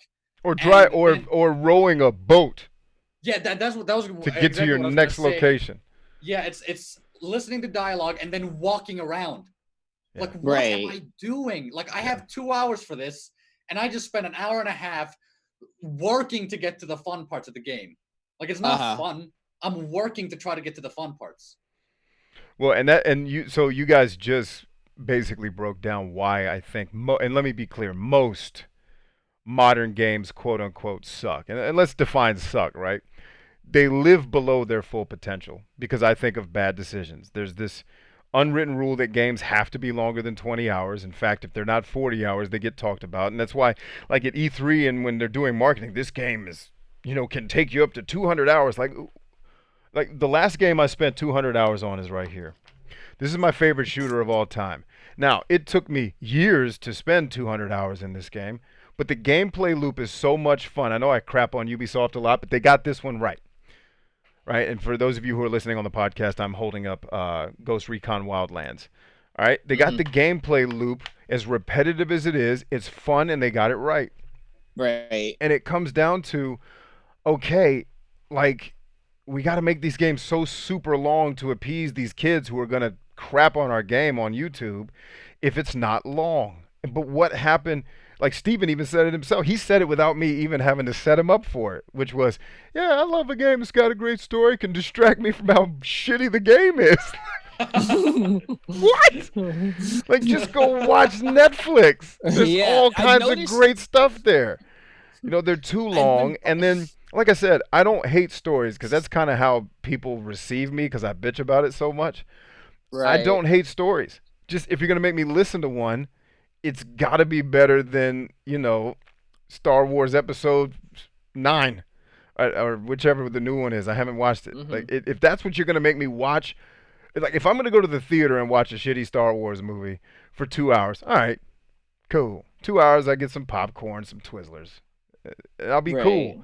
If you're gonna make me watch that for 40 to 100 hours, Hell no. I have an issue with that. And I don't like if you have to force stories into your games because publishers have done all this quantitative research that says games that have these crazy epic storylines sell better than games that don't have them. Like you got to have sensationalism, you have to have sex, which good on the Outer Worlds people for saying, you know what, we're not going to go the sex route. And I'm not like a, prudish person who says sex can't be in stuff. I just think like personally, side note, I don't think sex belongs in movie or video games. Not because I'm prude, but because why? Like you could just imply that these two people are banging it out. Like I don't need to watch it. I mean, you're like a sexual so predator. awkward, dude. Like I'm gonna watch these two people get it in. I Which- feel so uncomfortable when that happens. Yeah, like It's and so in a awkward. video game where it's like, Yeah. why are we getting ready to Oh, watch man. this? And I get why we're gonna watch it because a 14-year-old that this is the first boob homeboy is gonna see. Yeah, get in there, but it's good on these. I so will it's, say. I will say then. What about sex and TV shows? Is it the same thing for you? Yeah, just don't Yes. Yeah, imply it. It doesn't like I was watching what's that show on Netflix that's hot right now? Altered Carbon, right? Okay. Which should have been 3 episodes. It should have been 3 hours long, and it would have been amazing. It's 10 episodes of just, Well, yeah, and it's then drawn don't out, watch and Power. then there's like literally porn in it. Like, let's take we'll be right back after this porn scene, and then they're getting it in, like this short of actually having sex, and it's like in real life. Because the whole point of a show is you're the third party watching all these things go down. Yeah. Like I just followed, Crispus Maddox or whatever his name is into the room while he's banging out this dude's wife. Like, no, to the left. Like, why am I a part of this scene? Other than, I know why. Because when you can raise a male's testosterone, you can get him to keep watching. It's the same psychological engineering that goes into porn and why there's websites like Pornhub. It's I love how simple. there's a polar opposite between it because Yeah. the show that's focused on the story have softcore, and then the one where there's no story at all is It's focused on the it's hardcore. Bang City. And it's that should be a website, Bang City. But the reason why Pornhub, is that what it's called, Pornhub, exists is because the dopamine spike gets people to keep watching and keep watching and keep watching, and they watch a million advertisements before they leave the Yeah. website. It's the same reason they put it in television and video games is to keep you glued. Here's how I keep somebody glued. I make a video game that's an hour and a half long, and it's it's like jumping out of a plane fun. Where once you're Yes. finished jumping out of the plane, you're like, that's the best thing I ever did in my life. Let's go do it again. And recommend it to all my And friends. who I love charge Bryant. $5 to $10 for it, and I sell 100 million copies of that. And I'm not saying every game has to be an hour long. You can make a 20-hour game. Like so. Great segue into my current favorite game ever. Like this is What's that? This is Nier Automata. Oh, For the folks listening on the podcast, Nier Automata. I am right now in debates with myself as to whether or not I make this my favorite game. Like, do I take Nier Automata and bump Metal Gear and Metroid that I'm dropping all over? Like, is it better than these two games? Now, objectively speaking, I would argue, yes, this is a better game, but it also happened 30 years after these two games. Right? So, do I take this game and put it in the number 1 slot and bump Metroid and Metal Gear down, or does nostalgia have a place in my world? This is the best game I've played in 20-some years. It's not even close. right. And it's so great games can exist, and there's a story. And the story's pretty dope. Oh my god! Yeah. But you know what's not in it? 40-minute to 3-hour cutscenes. Like the Thank story is completely abstract and weird and totally cool. Because it's really a game about existentialism. Like what does it mean to actually exist is the premise of the game. Just like Right. someone earlier mentioned, have you played The Last of Us? And they thought it was great. Yes. I think The Last of Us was an amazing story. The other thing I hate about video game stories is when I have to make dialogue choices that really don't matter. Assassin's Creed. Right. Like The Outer Worlds, your choices matter. Like I shot one lady in the face that was supposed to give me a bunch of quests. Like, I don't like you. And I did the same thing in Fallout 4 where you go to the place where you meet I don't want to spoil it for people. Where you go to Right. meet the important person of the game, and I remember I was live streaming it, and I had a mini nuke launcher, and the people Mm-hmm. kept talking and I said the next person I talk to, if they give me a side quest to go talk to somebody else in this facility, I'm gonna light this place up with mini nukes. And sure enough, they're like, "Hey, Brian, great to see you. Yeah, you're looking for Phil. Hey, guess what? Why don't you run downstairs to the basement where you can end dialogue, mini nuke, boom, whole facility attacks me. I destroyed the entire facility." And it was wonderful. Like I love the fact that the game at least gave me the choice to say I'm tired of talking to all you people. Um, Right. but it's like I don't want to keep doing these dialogue choices that I'm not invested in. The Outer Worlds, invested in what's happening, really care about, and you're a silent protagonist. You're not actually you're what Tony hates, but because it's about your supporting cast is really what the story's Mm-hmm. about. I actually just started playing that one. Yeah, and I it's enjoy the actually gameplay out of it a lot. let me actually say something as well because you just brought up something with Nier Automata. yeah, Because I said I don't like silent protagonists. There are exceptions. Again, even there, I think it's just whether it's done well. For example, Dark Souls 1 and 3, those games don't even technically have a story. It's more of quote unquote lore, which I hate that word because it's always like, I want the lore. It immerses me. but no, right? let me interrupt you for 1 second. You're describing exactly what I mean. There is storytelling in Dark Souls. Right. It's environmental storytelling, Yes. Mhm. which is what made video games in the 80s and 90s great. They didn't Right. need to give you a cutscene to understand that the princess is in another castle. It's like show, do not tell type thing. Right. Because I'm Yes, playing that's in it. active media. Why are you making me be passive? That is my Yeah. number one beef with modern video games is they're all about just making kids fat and just sit down and watch the game instead of actually playing it. Sorry, go ahead. Yeah, and that's also something I wanted to say. It's because you made a very, very good point there, which is it it's like the story is told with stupid, boring dialogue instead of actually just, you know, playing the story out as in a video game. And the think of it this way, like what if you put in, I don't know, the Matrix, and then some dude just came on camera and started fucking talking to you like, hey, did you know Neo entered the room and then he like it's so ridiculous, right? Right, right. And so that's the thing. And so, for example, Dark Souls 1 and 3, they have this crazy world, and people are still talking about the first Dark Souls of like the story of like what happened here and here because it gives you just enough, but then it's like and it's actually interesting. And Right? that's what makes it compelling is you have no and I hate the Dark Souls games by the way, but I'm going to Right. agree with you. You have no clue what in the F is going on or Right. why like am I going to wake up in the Animus at the end of this game? Why are we here? But you get little clues and you get these really just obtuse, praise the sun. What the hell does that mean? Mm-hmm. Right. I want to keep playing. Like I want to play Dark Souls games because they're so good at environmental storytelling. I just suck at the gameplay. Right. But go ahead. I'm sorry. No, that's pretty much it. I just I agree with you so hard on the point of environmental storytelling. Like The Witcher 3, like you said, you go into the town and there's a woman impaled with a sword, right? Right. That's so different than you walk to the town and then a guy tells you, yeah, last Thursday, Karen got impaled. It's like, Right. Like why what, feel- or it would be like Geralt walks in and wow, what happened here? And then I feel freaking Zanzibar. What's the guy's name? The freaking flower. Got Dandelion walks up. Last Thursday, the people came through to stab Right. these wenches in the chest. Like, I don't need that. Just I can figure out that this is a crappy place by just seeing the lady there. right. Yeah. Well, it's funny you mentioned when you talk about gameplay loops and games being like 7 to 15 minutes long. And when you think about like the battle royale genre, I think that's kind of a low key why I've got so heavily invested into certain battle royale games.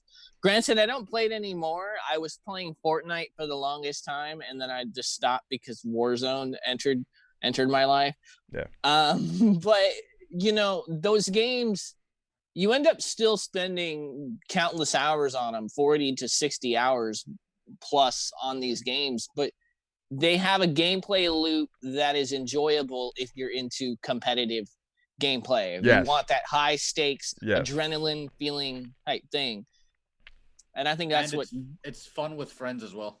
For right. sure, for sure.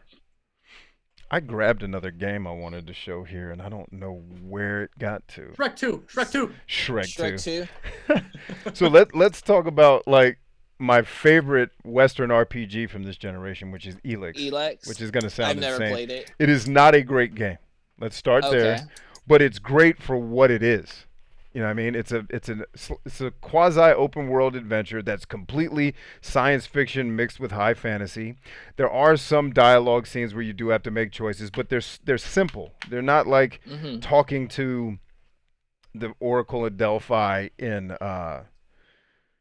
Assassin's Creed Odyssey, where it's like just drawn out, and then you find out she's actually being pimped by like an evil guy in the town. And it's just no, it's just and the game sucks for the first 10 hours. You have to play it past 10 hours. Again, this is a game that I beat. It takes about I'm sorry, it sucks for the first 5 hours. It's about a 20-hour game to finish it, depending Mm-hmm. on how you play. And you get a lot of choices for which faction you want to be a part of. You know, the whole Western. But it's a game that nobody really talks about, and everyone probably crapped on. Similar to when this little ditty came out, and I'm holding up for the people listening on the podcast, a game Hell called yeah. Two Worlds, right? The special edition, still in the plastic, yo. Still in the plastic. Damn. Yes, I love this. I have like 6 copies of the game. I have 2 on PC, 1 physical, 1 on Steam. I've got this special edition, and I have 2 physical copies of the regular game for the Xbox 360. But that game was marketed as the Oblivion killer. But just to drive my point home about why modern video games suck and why it's not necessarily the developers' fault, the developers are having to acquiesce to a new age of gamers who've been force-fed these horrible stories, like Final Fantasy VII. Tell me what the hell is going on in Final Fantasy VII. It's nonsense, right? And the main protagonist and the main antagonist suck. But it was billed as the Oblivion killer. Hands down, despite Really? the technical challenges that game has, and if you play the Mhm. Epic Edition on PC, they fix most of that. It's hands down a better game than Oblivion. It's not even close. Like in terms of it being an RPG, Bethesda games' fatal flaw, same problem the Witcher games have. Everything level scales with you. Same problem Ubisoft games have. Everything level scales. Like, why am I leveling just to be strong enough to do the next part of the story? Just take Mass Effect does the same thing. Take the leveling out. If there's no reason for me to get stronger because I never feel stronger, I'm just kind of strong enough to take on the next challenge, right? And so that game got hammered on the internet by it sucks and why did they say it's better than Oblivion? Because it's a better game. What it sucks at is storytelling. The story is hot buttered diarrhea. And what's hilarious about it is what most people hated about the story is the voice acting is completely terrible. Which one? This is Two Worlds. Oh, okay. And I love every minute of the dialogue in this game because it's so terrible. It's funny. It was clear when they made the cutscenes on this game. Nobody made that thing. You know what? People are going to think this is epic. No, they were like, they're going to laugh their asses off at our inability to hire people to do voice acting. And the internet went nuts because the story wasn't epic.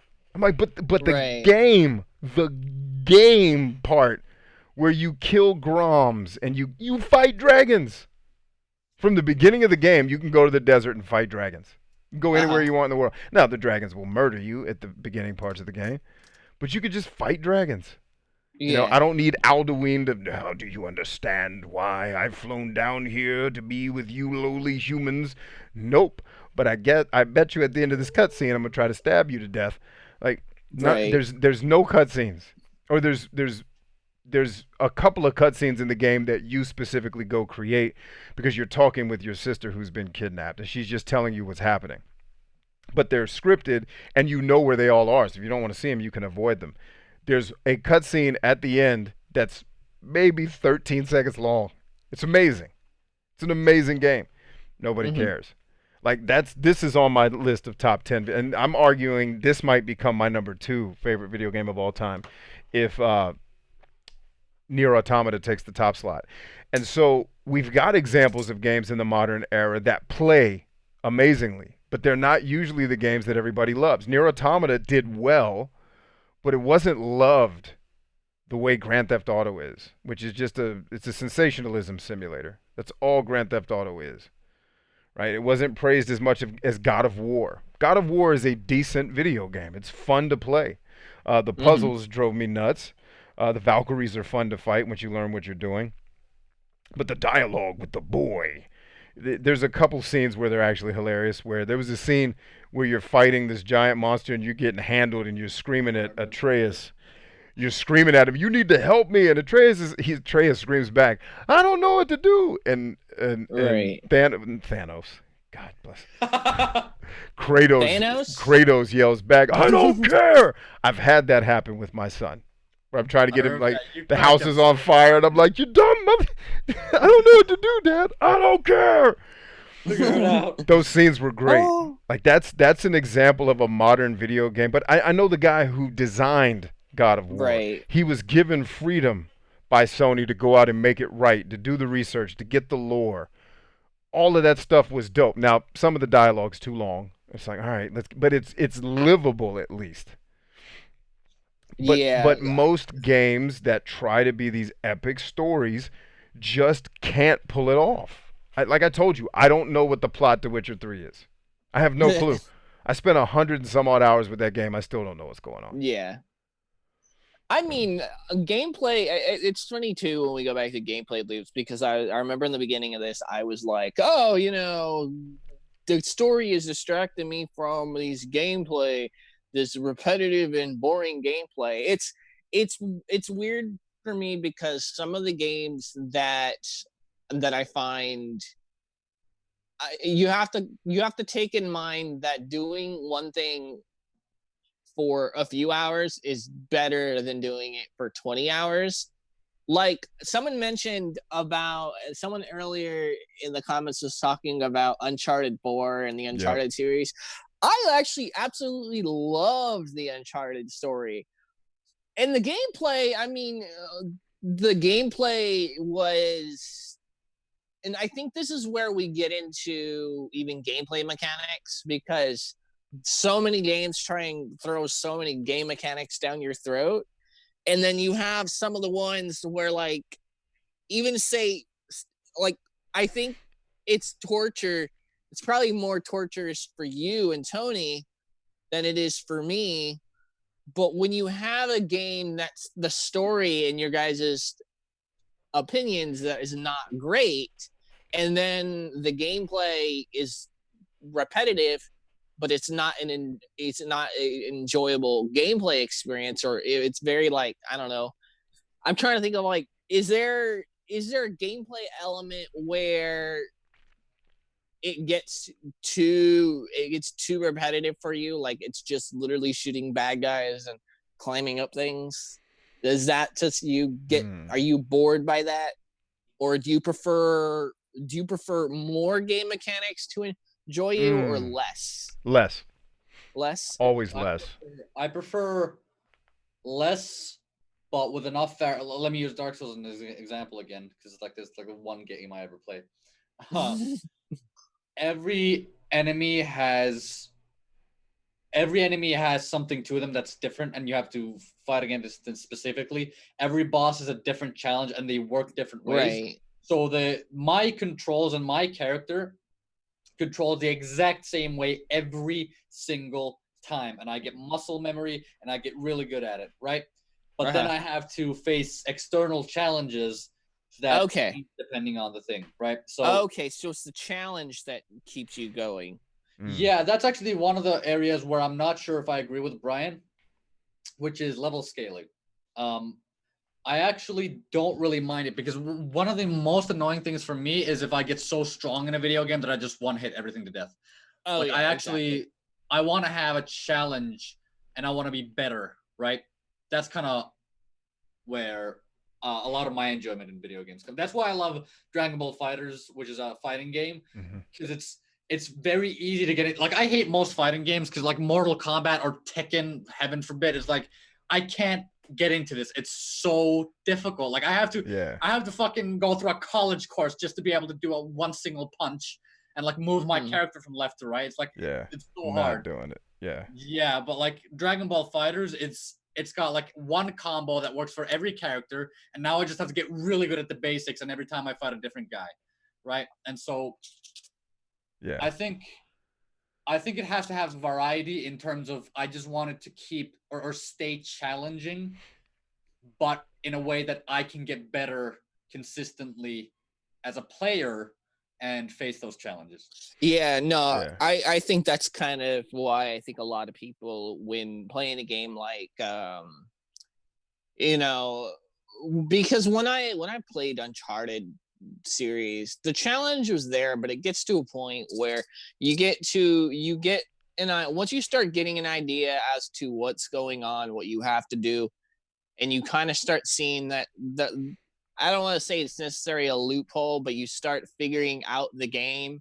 The game isn't doing too much to kind of combat that challenge. Like, it's not giving you enough conflict to be like, all right, we're gonna throw more guys at you.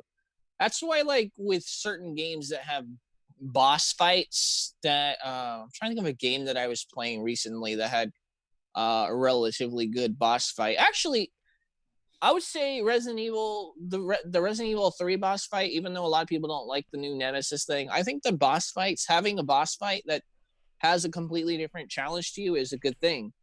And someone in the comments said, is it the story or the characters that are interesting? I honestly think, yeah, for me, the characters have to be interesting for the story to be interesting for me. Like, the story is like you said, environmental storytelling. I think there's a difference between story and character development. Sure. If the story is not so good, but the character development exceeds it, then you sort of kind of forgive the bad story a little bit, because the characters are interesting enough to continue that conflict. There always has to be conflict to it. Like, once you eliminate any challenge or obstacle, that's where it starts becoming a bore. And I think it's also symbiotic in a way that a good character inherently requires there to be some sort of conflict that I actually care about. Right. So the fact that the character is good means that they did a good job on the story, right? So it's and the story also sucks if the characters aren't good, right? So it's kind of like a for sure. I think it's a symbiotic thing, and yeah, that's it. So yeah, to answer the question, and to go back to one thing Tony says before I answer the question with the level scaling. So for context sake, I actually agree with Tony that I like there to be a challenge. Where the only place where I think Tony and I are different is I'm okay with certain things becoming one-hit kills. Obviously, I wouldn't want to walk into the boss fight and one-hit kill it at the end of the game. But what I'm talking about with level scaling specifically, and the Ubisoft games, or at least the Assassin's Creed games are a good example of this, is when I'm on the first island, I can get up to like level 7 or level 4, whatever the level is. When I get to the islands that require you to be level 13, and I become a level 13, all of the stuff back at island number 1 now becomes a level 12. And it's to me it has nothing to do, at that point it's not about challenge, it's about time and efficiency. If I go back to that island to have a talk with somebody and I get attacked by a monster that I have grossly out leveled by going on these other adventures, that should be a one-hit kill. Like Final Fantasy does this well, at least the old ones did, where if you stay and grind in the first town, right outside the first town, and you get to a high enough level, you can one-hit kill all those monsters. But when you go out into the big part of the world and you have to fight and you finally become like a level 40, I don't want to come back to the original town and then now everything's also a level 40, because now you're just wasting my time. It's like I've already proven that I can conquer this area. Right, I don't want to come back to this area because then I feel like I haven't made any progress. Where it's just so what I'm saying is, if you just want to make it challenging, you don't need leveling to do that. Just make everything challenging. Like Mass Effect sucked with that. The Witcher, just take leveling out. Just make leveling me getting new skills. Like, I don't need to be a higher level and get more HP. Just keep all that stuff the same. And then I just need to level to learn a new fire spell. And that'll happen throughout the story. Because that way I don't need to feel what I typically go into a role-playing game for is to feel stronger, right? I started playing role-playing games at a very insecure point in my life where these games made me feel stronger than I was in real life and made empowered me in ways that I felt unempowered in real life. So to take that away from me in a game experience because because you can't balance your game properly Hmm. is what I call it, just lazy design. I think that's lazy on the part of Bethesda, and not just lazy. It's just it's a difference of philosophy. Hmm. Bethesda, I'd say it's kind of lazy. Because I don't think their original games did that. I think you were just what you were, and like in Two Worlds, when you can go fight the dragons and you come back to the original town, like stuff, even in some games, stuff will just start running away from you because I'm not about to fight this dude. He's a beast, Right. right? So that's what I mean by level scaling. It's not that I'm trying to remove the challenge. Yes, when I get further in the game, I should be fighting things that are a higher level than the stuff in the beginning. But don't then, when I go back to the town where I was fighting raccoons, now all of a sudden the raccoons have started bodybuilding and taking steroids. Like, wait a minute, that's more I what I'm getting actually at. I actually 100% agree with you there because what I thought you meant by not doing level scaling was like you just grind to level 100 and the whole game is just easy. But that's not where you're actually Yeah, coming which from. I'm okay with that being the case as long as you make it very, very hard to grind that far. Right. I'm Right. okay with it. I probably wouldn't do it because I wouldn't want to put in 100 hours to become that strong. No, I was Right, more but it's talking it's it's a about possibility. Like you can right. do it. Like if I want to, like if I want to, like Star Ocean 2 is great about this. I argue that Star Ocean 2 is the best Japanese role-playing game leveling system ever. If I'm stuck on, I forgot the guy's name. He's the guy that cast the spell called Spicule, right, which just destroys everything on the screen. The solution to that problem isn't like Dark Souls, where I'm just going to do it 1,000 times until I learn the trick or I get lucky this time and land a hit. I'm just going to go level for 5 hours and come back and punch this dude in the mouth. Right? I Right. need the freedom to be able to overcome my challenges by outstrengthening or becoming. If you want me to get better at the game, fine, but I don't want to try it 114 times to get better. Right? I So, actually agree with you there because now that I think of it, like one of the things I love in video games is if you like, let's say you're playing an RPG, and you walk into an area you're not supposed to go into yet, and you just get your ass hammered. whooped. That's what I hate Yes, about Bethesda games. Is oh no, yeah, I everything agree, 100. dynamically percent levels to whatever you are. No. If I walk out to the desert, I want a death claw to rip both of my eyeballs out I thought you were through gonna say through something my like that. anus. Like just no eyeballs. Your anus and eyeballs are now over there in the corner because you were stupid enough to walk out there. And I I think think it's the I reason think why I Elder like Scrolls to. games and Bethesda games destroy all sense of, because in RPGs for me, really simply, are just exploration and character building. That's all I want. That's all I need. Like I don't need the story. I don't need the backstory to why the Witcher's angry. Just let me get stronger. Let me explore a cool world and find cool stuff. I think that's the That's an reason why I adventure. liked Fallout 4 a lot better than Skyrim. I could buy that because Fallout 4 still Yeah. does the level scaling, Yeah. but they hide it a little bit better. Yeah, they hide Fallout it a New bit better. Vegas does it the best, I'd say. If you want a Fallout game, Hmm. play New Vegas. But Yeah, I have that as well. but going back to your question, Stephen, about am I okay with repetitive gameplay loops? Absolutely, because every game is repetitive. It's Okay. the question is really, is this gameplay loop enjoyable? And I'm holding up Ghost Recon Wildlands. This is the most repetitive game on the planet. There's basically four things that you can do. You go to a base and you kill everybody at it and you secure it. You go to a base and you sneak around to do an objective, right? There's escort missions, which are the worst thing on the planet. I don't Hmm. know. I think developers honestly put escort missions into games because they're abused by their publishers. Like when they have to do the crunch where they work 70 hours a night and don't ever see their families. It's like, well, we're going to put an escort mission in here because the player's going to suffer with us. That's all the game is. It's Damn. just those four loops over and over and over and over and over and over and Yeah. over again. But the controls are tight, the gunplay is dope, and what allows you to get the variety part, so it's not just doing the same thing over and over again, is you can approach any of those missions any way you want to. Yeah. where it's usually what I do is I'll fly my drone up in the air. I'll get eyes on the entire objective so I can understand everything. I'll put my men in position where they're best suited to take out the biggest threats, which are usually the sniper towers. Take out sniper towers, look at the patrolling routes that the soldiers are walking on, and then Mm-hmm. knowing those patrol routes, okay, who do we need to take out first? Which patrol routes intersect? So it's like, okay, Mm-hmm. I'm going to take out these two guys over here, and I'm going to have my other guy take out these two guys.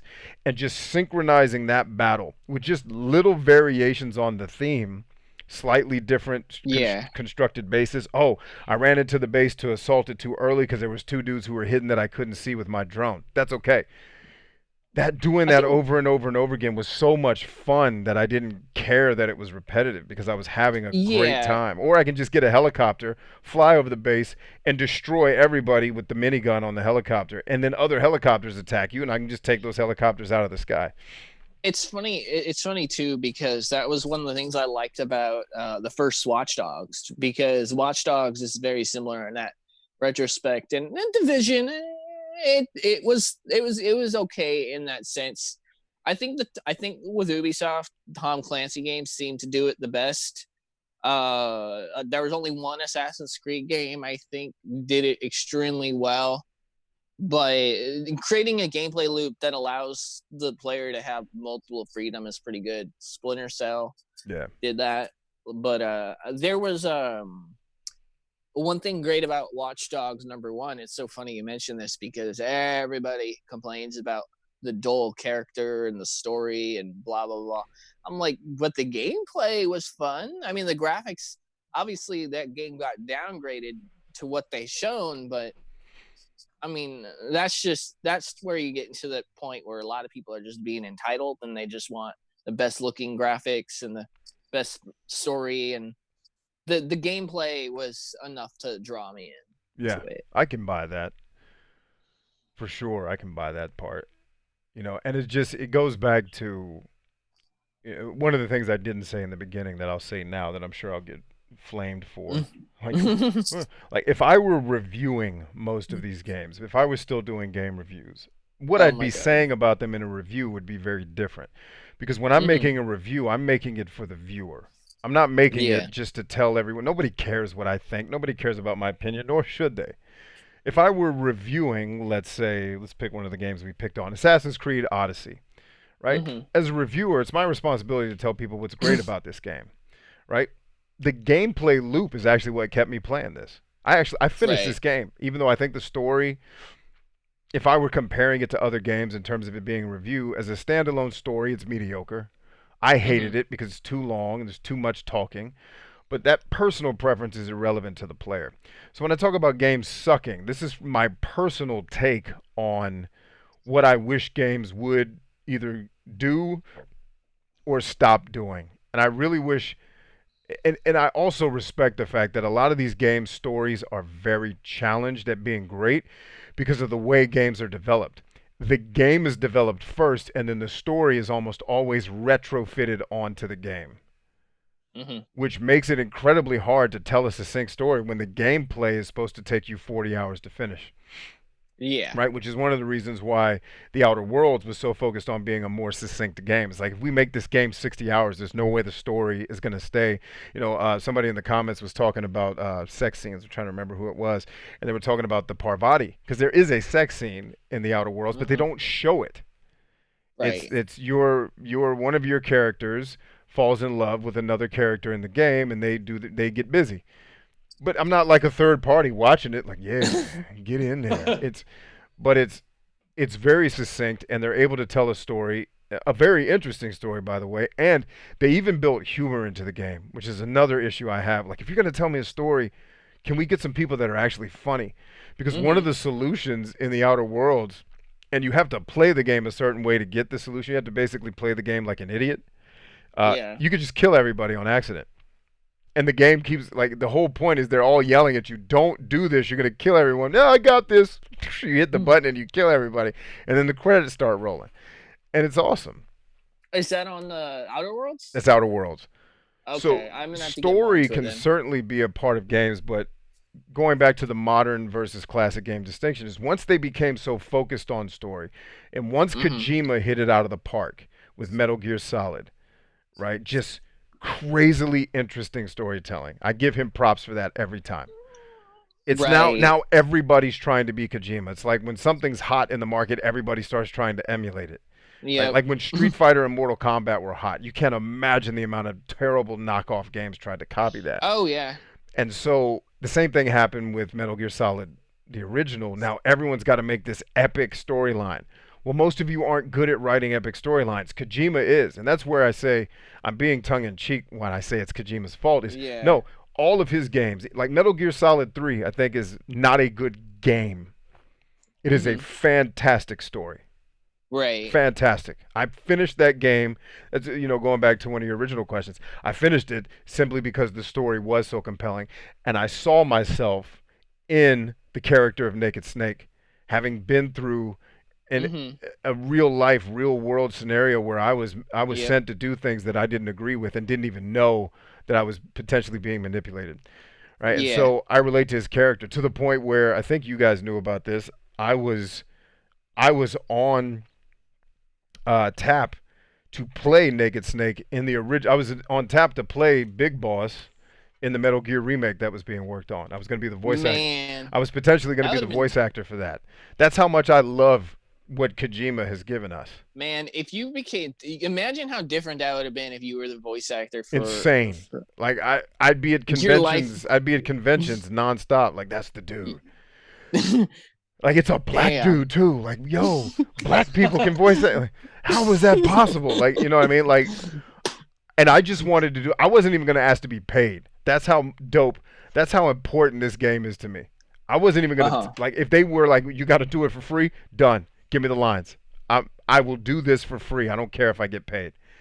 So when people hear me pick on Kojima, they got to know it's tongue in cheek. Who I really Right. blame is the money grubbing publishers Hmm. who have decided Yep. that we need to emulate success, which means we need to copy who's successful. That's why there's been 6 billion different shooters. Now freaking battle royale games are the new hotness. Yep. And but you can't write stories the way Kojima does. Why are you trying to? And then you're going to force the player to sit through 60 to 100 hours of that nonsense and Hmm. and and give them a game that's not even that fun to play. Like PK was Right. talking about, he loved Elix, but he sucked at it. Yeah, everybody sucks at it for the first. You literally have to go on fetch quests just to get enough XP to level up to carry a weapon that you can survive with. And so when you look at the game that way, it's does it suck or is it you suck because you're playing some no name, you're playing a guy that was a superhero that's now nothing and he's got to build himself back up. That's kind of how it would be. If you Yeah. if you lost all your superpowers and you had to just go live in the world and fight people like everybody else, you would suck. And so from that perspective, there are great games. I was holding up earlier this game Lagoon. This game gets crapped Hmm. on all the time. First of all, the soundtrack on this game is one of the best soundtracks in video games. Right. It's Zelda without the puzzles, and I it's an amazing yeah. game. And I It's just don't understand why. I don't understand why we can't get more Raiden fives in this generation. And it's because publishers uh, are like, well, if we can't make $60 off of it and make it 47 hours long, we don't want to sell this. But this is a mhm. dope. I love spaceship shooters. I don't talk about that a lot. It's one of my favorite What genres of games. what was your overall thoughts on the Legend of Zelda Breath of the Wild? Because it's like a I feel like I opened a can of worms with that question. Yeah. This is where how many death threats do I want to get from Nintendo fans? Oh shit. Daddy, Uh, Daddy, play Zelda with me. all right. Let me put my reviewer hat on for Breath of the Wild. I'm going to put on because like I said, if I were reviewing all of these games you guys hear me critiquing very harshly, a review would be very different. Like I would not sit here and Oh tell you man. Two Worlds is better than Oblivion, right? Uh-huh. It's a better game for reasons that I care about, like Uh-huh. gameplay, but if you care about story and reading books while you like people reading books in a video game, what are Hmm. you doing? Stop that. Go kill the dragons. All right, so Breath of the Wild. Um, I loved the world. I thought it was whimsical and fantastic. I love the Hmm. graphics in that game are just Right. phenomenally good.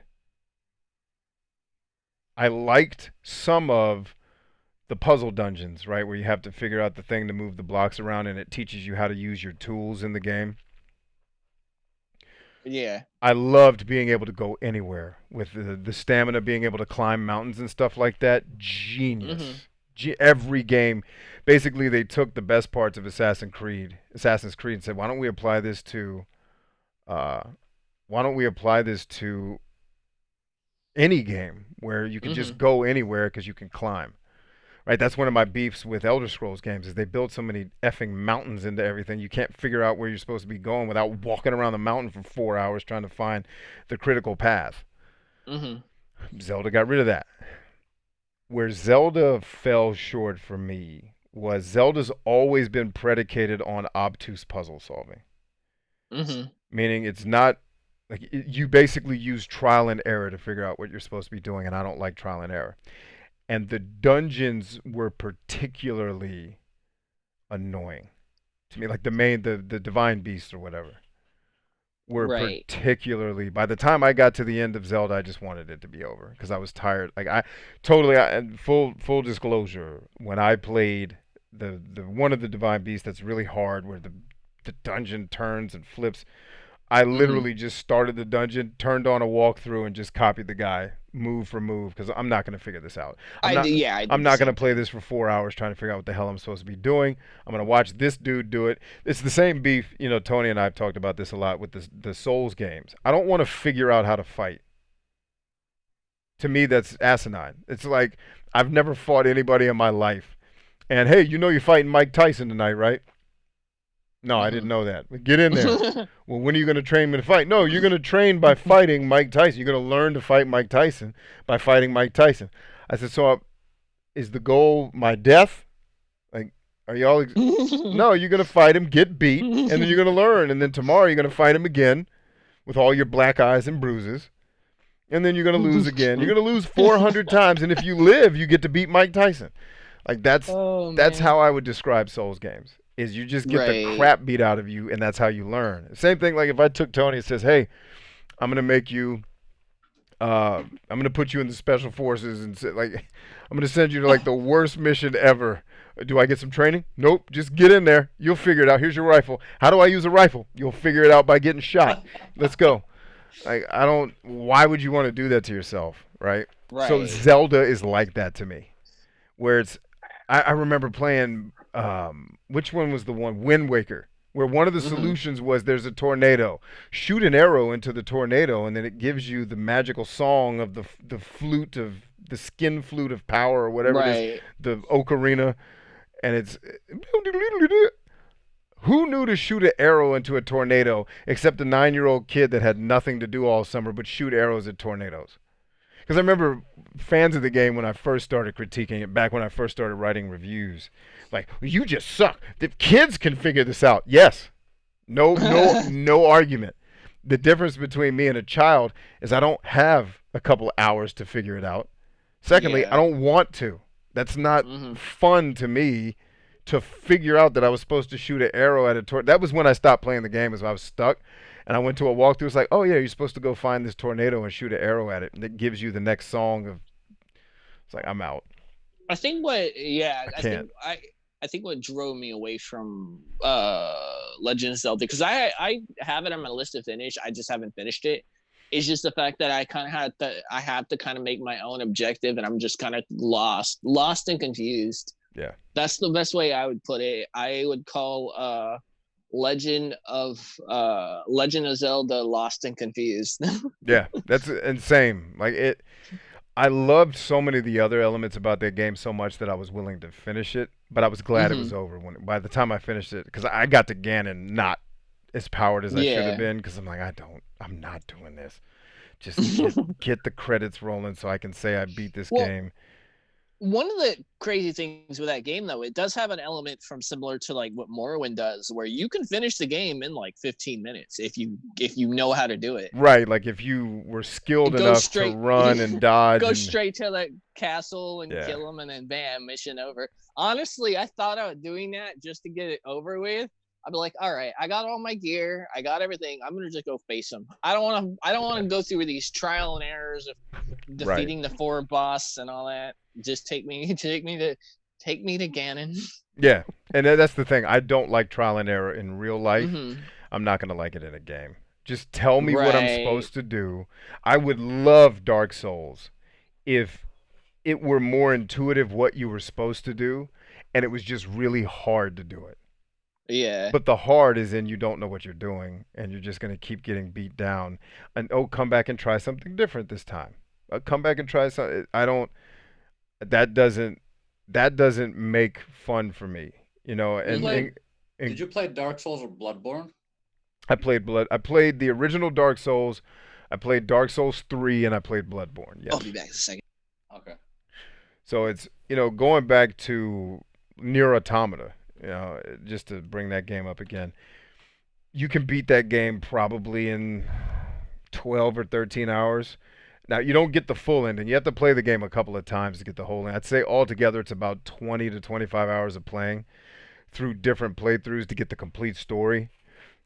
But it starts off as a spaceship shooter. In fact, if you've ever played Musha on the Sega Genesis, if you haven't, Jesus Christ, please avail yourself of that game immediately.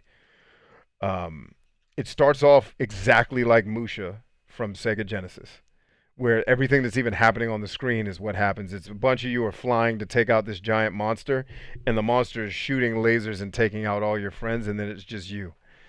So it starts off as a spaceship shooter, and spaceship shooters are one of my favorite genres of games. And then it turns into a straight up melee brawler. Brawlers are also like Final Fight, Double Dragon. These are all my favorites from growing up. And it turns into that. And then you also get a gun on the ground when you're brawling. So it's like I get a gun, swords, and I can use all of them. Like the gun is actually a turret that follows you around, and you control it. It can shoot in whatever direction you want to shoot while you're doing melee. It's all easy to control, all intuitive. It's just, and the story's actually very interesting and weird, and it's just dope. I don't know how else to describe every game should be like Nier Automata, but none are.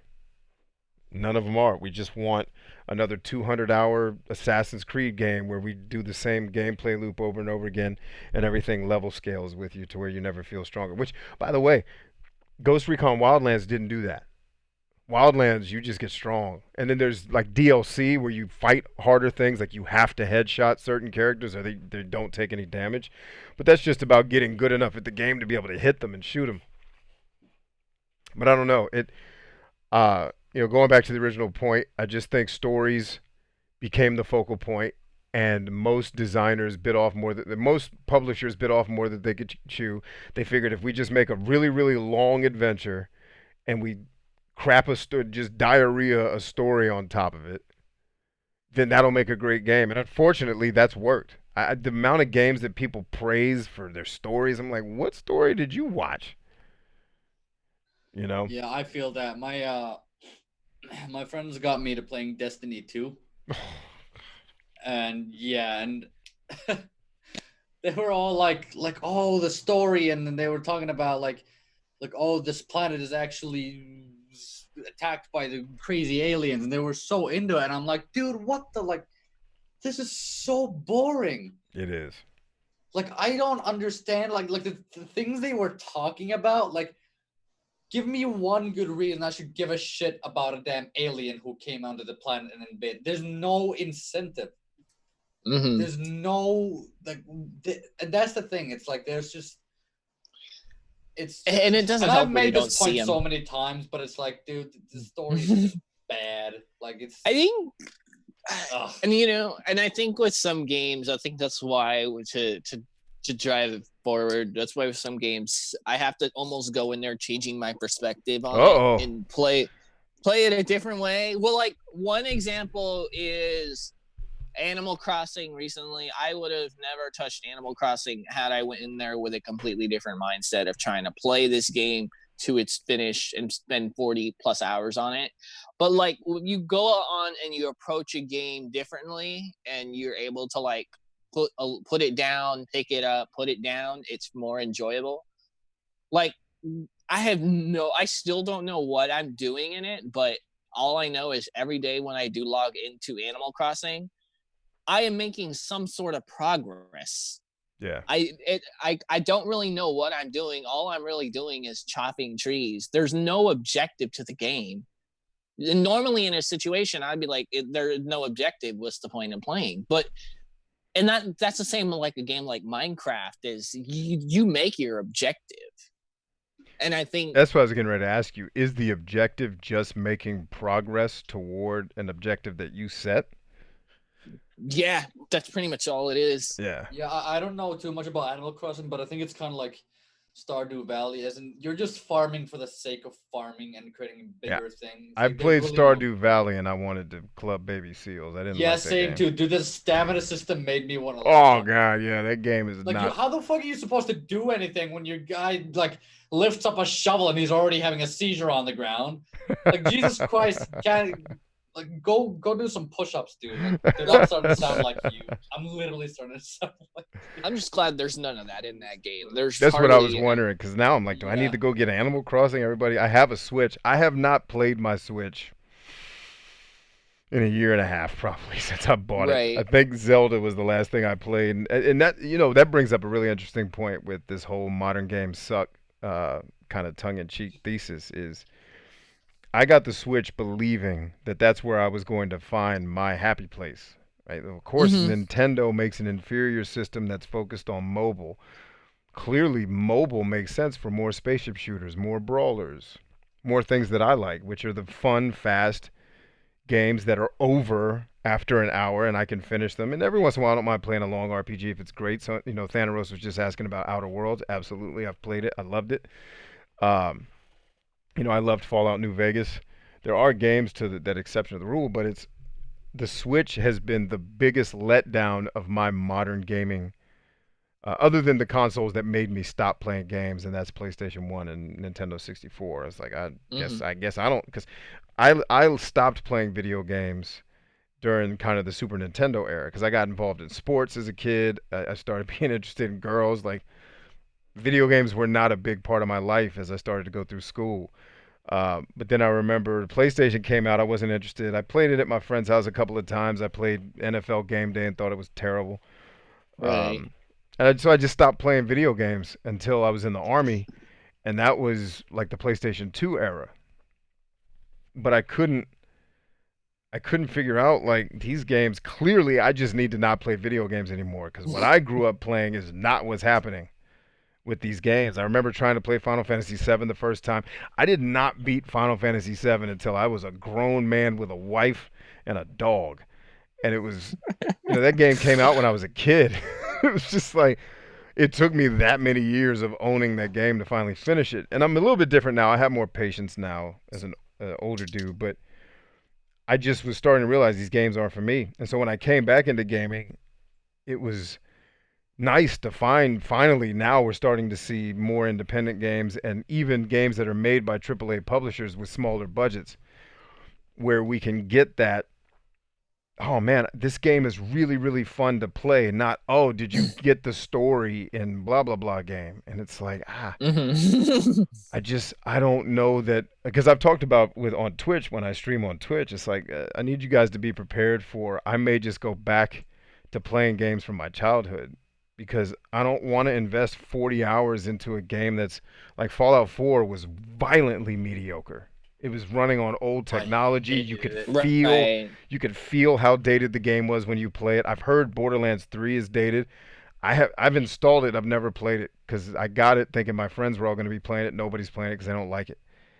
And I don't know, man. The Switch is such a huge letdown for me because I thought, here's where I'm gonna get all my spaceship shooters. Here's where I'm gonna get my brawlers. Here's where I'm gonna get the RPGs that I like playing, and they haven't done any of that. Now, for context sake, because someone's like, yes, they have. They released. Okay, I don't do digital. I bought it under the hopes, and it's all my fault. I'm not blaming Nintendo. It's I bought it hoping I'd get physical copies of stuff that I'd really like to play. Mm-hmm. And most of the games that I would like to play are all digital. I mean, there's no brawlers really at all, except unless you want to play Marvel Ultimate Alliance type stuff. Not really into that. Uh, I wanted more Mushas that were just updated for the modern world. I wanted more Final Fights and Double Mm-hmm. Dragons that are slightly, and we just didn't get that. We got a lot of really obscure RPGs that are totally Japanesey, for lack of a better way to say it. It's all Right. story and weird and not all that fun to play. Um, and it's a letdown because the Switch is also great for me because I can play it in bed. Like that's why I said Mm-hmm. the game I'm playing now is Dungeon Crawler because I could play that in my bed on my Vita for 10 minutes and go to sleep because that's about all the time I Yeah. have if I'm gonna game. And I just kind of lament the reality that we went into this world where everything had to be about telling. Like racing games have to have epic stories now, Oh God. and I just why? Like rock and roll racing. Here's the story. You're from Earth or whatever planet, whatever character you choose. You're from that planet, and you're racing to see who wins against. It's like it's the racing Olympics of all the planets, and you blow each other up. You drop landmines and you drive. That's it. Wow. I don't understand. It's one of my favorite games of all time.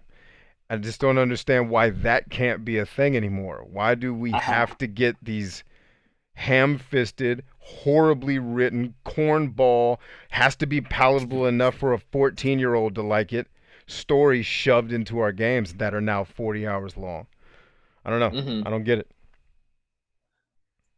That's actually where I appreciate games like like Animal Crossing. I've never played it, but I'm kind of intrigued by it because like a game like that, you just go in and you just do some stuff for a while and then you just go out.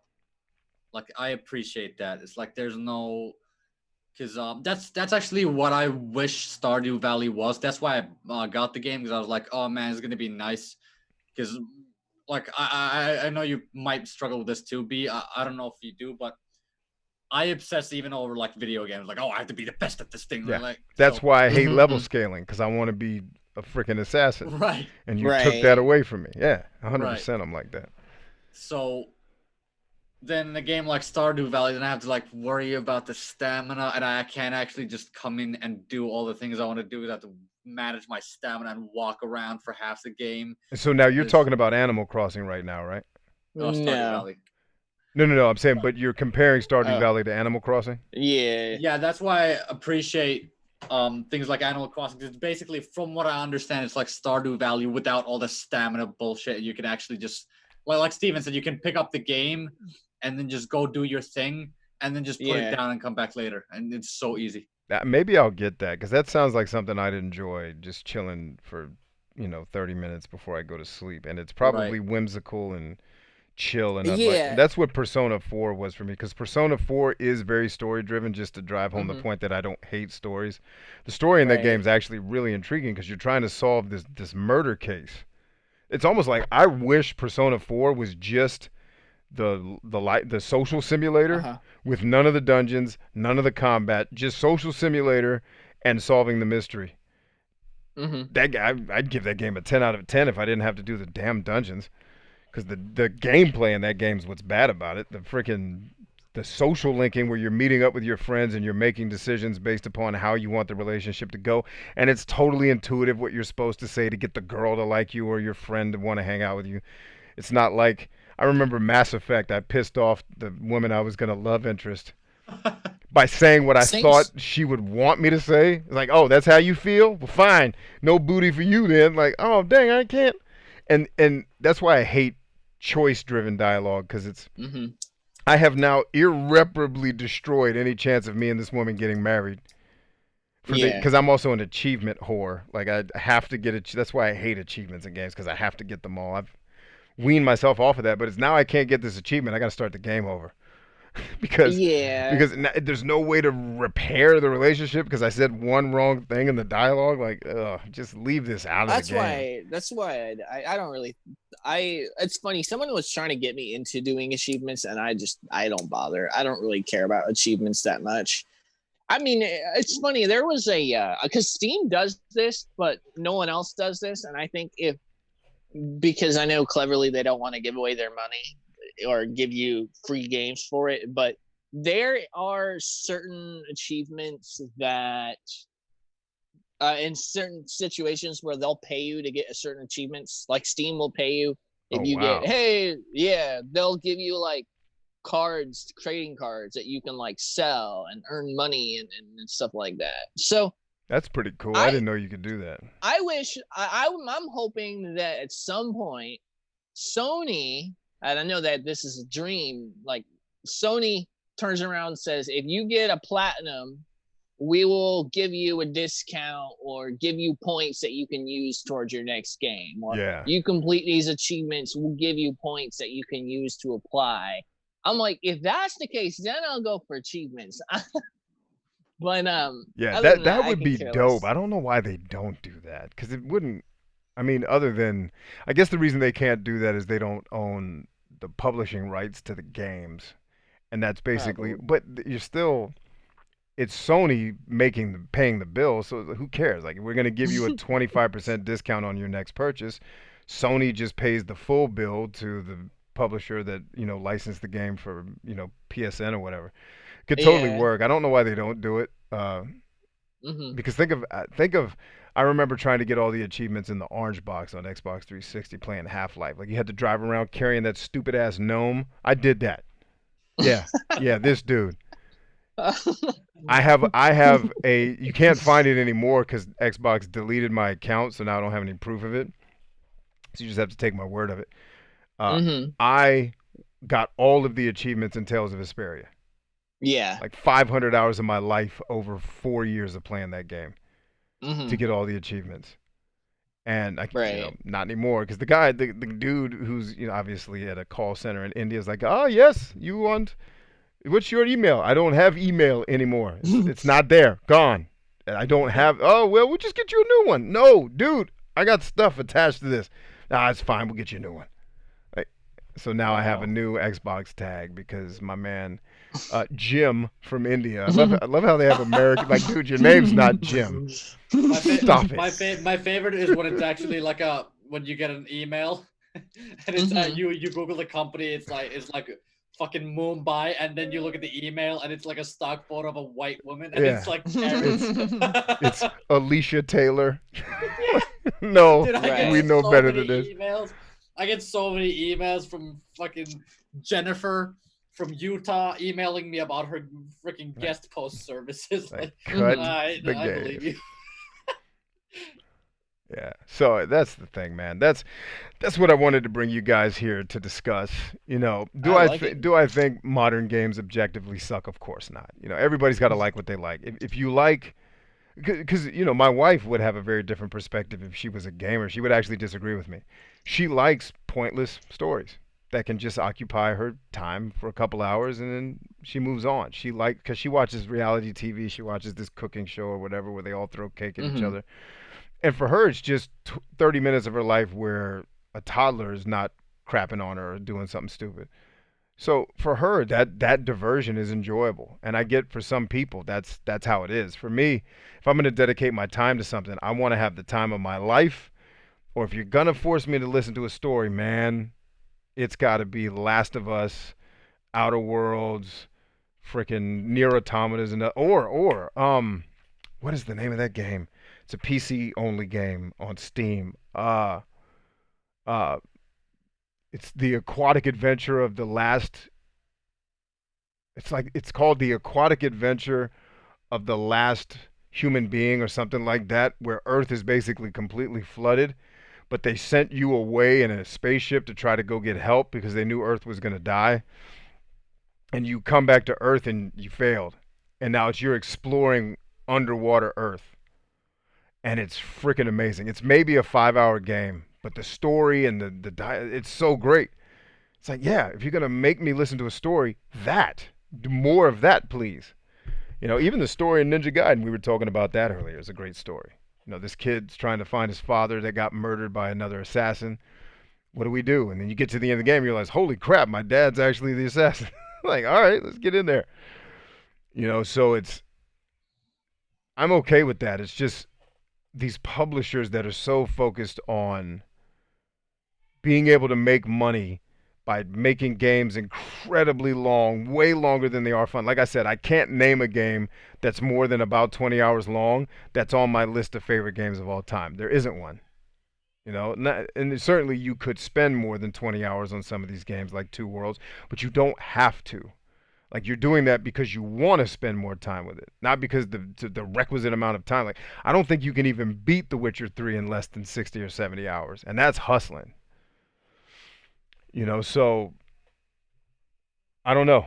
I wish it were different. I wish I could get more Raiden 5s, more Near Automatas, but for every Assassin's Creed Odyssey I got to put up with, every once in a while we get a God of War. So I don't know. I wish it were a little bit different. I'm probably going to go back to playing a lot of the old games that I grew up with because those seem to be kind of a dying art. But I'm also old enough to realize that the world goes in cycles, and if you live long enough, you see everything twice. So here's to hoping that this next generation of games will usher in a lot more of the things that I liked about old school games and can put them in the context of new school technology, and then we all get to be happy. To my esteemed guests, Mr. Steven, Mr. Tony, you got any last parting words? And last parting words, but I also want you guys to be thinking of how can people get in touch with you as well to follow you and all the stuff that you're doing. I don't know if you want to get in touch with me. It's probably a bad. I mean, you can, but yeah, I mean you can, but I don't recommend it. Yeah, you can find me on TikTok at TonyJV5, on YouTube, TonyJV Comedy, on Instagram, TonyJV5 as well. Yeah, that's my bad comedy stuff. And if you want marketing SEO stuff, you can go to jvtmedia.com. That's it. Cool. Right. For me, I'm in the chat, Double Pulse. You can find me on YouTube, Twitter, and Storyfire mostly. Now, most people I don't expect to know what Storyfire is. It's a other platform that you can use to tell stories and write. You can write stories and do video if you're one of the so lucky few. So that's what I'm on. You can find me on Instagram. Just search Double Pulse on most platforms and you'll find me there. And we'll find you. Outstanding. Thank you, gentlemen, for being here. You guys rock. I love you to death. Shouts out to my man Snickle Fritz. Do you think games these days are designed / developed with a streaming audience in mind? The answer is the smart developers absolutely build games with streaming in mind. And I think that's only going to get better as time goes on. Thank you to all of you who are listening, not watching this live on YouTube, being a part of the Bryant Chambers movement. It's always a pleasure to have all of you here. Until next time, friends.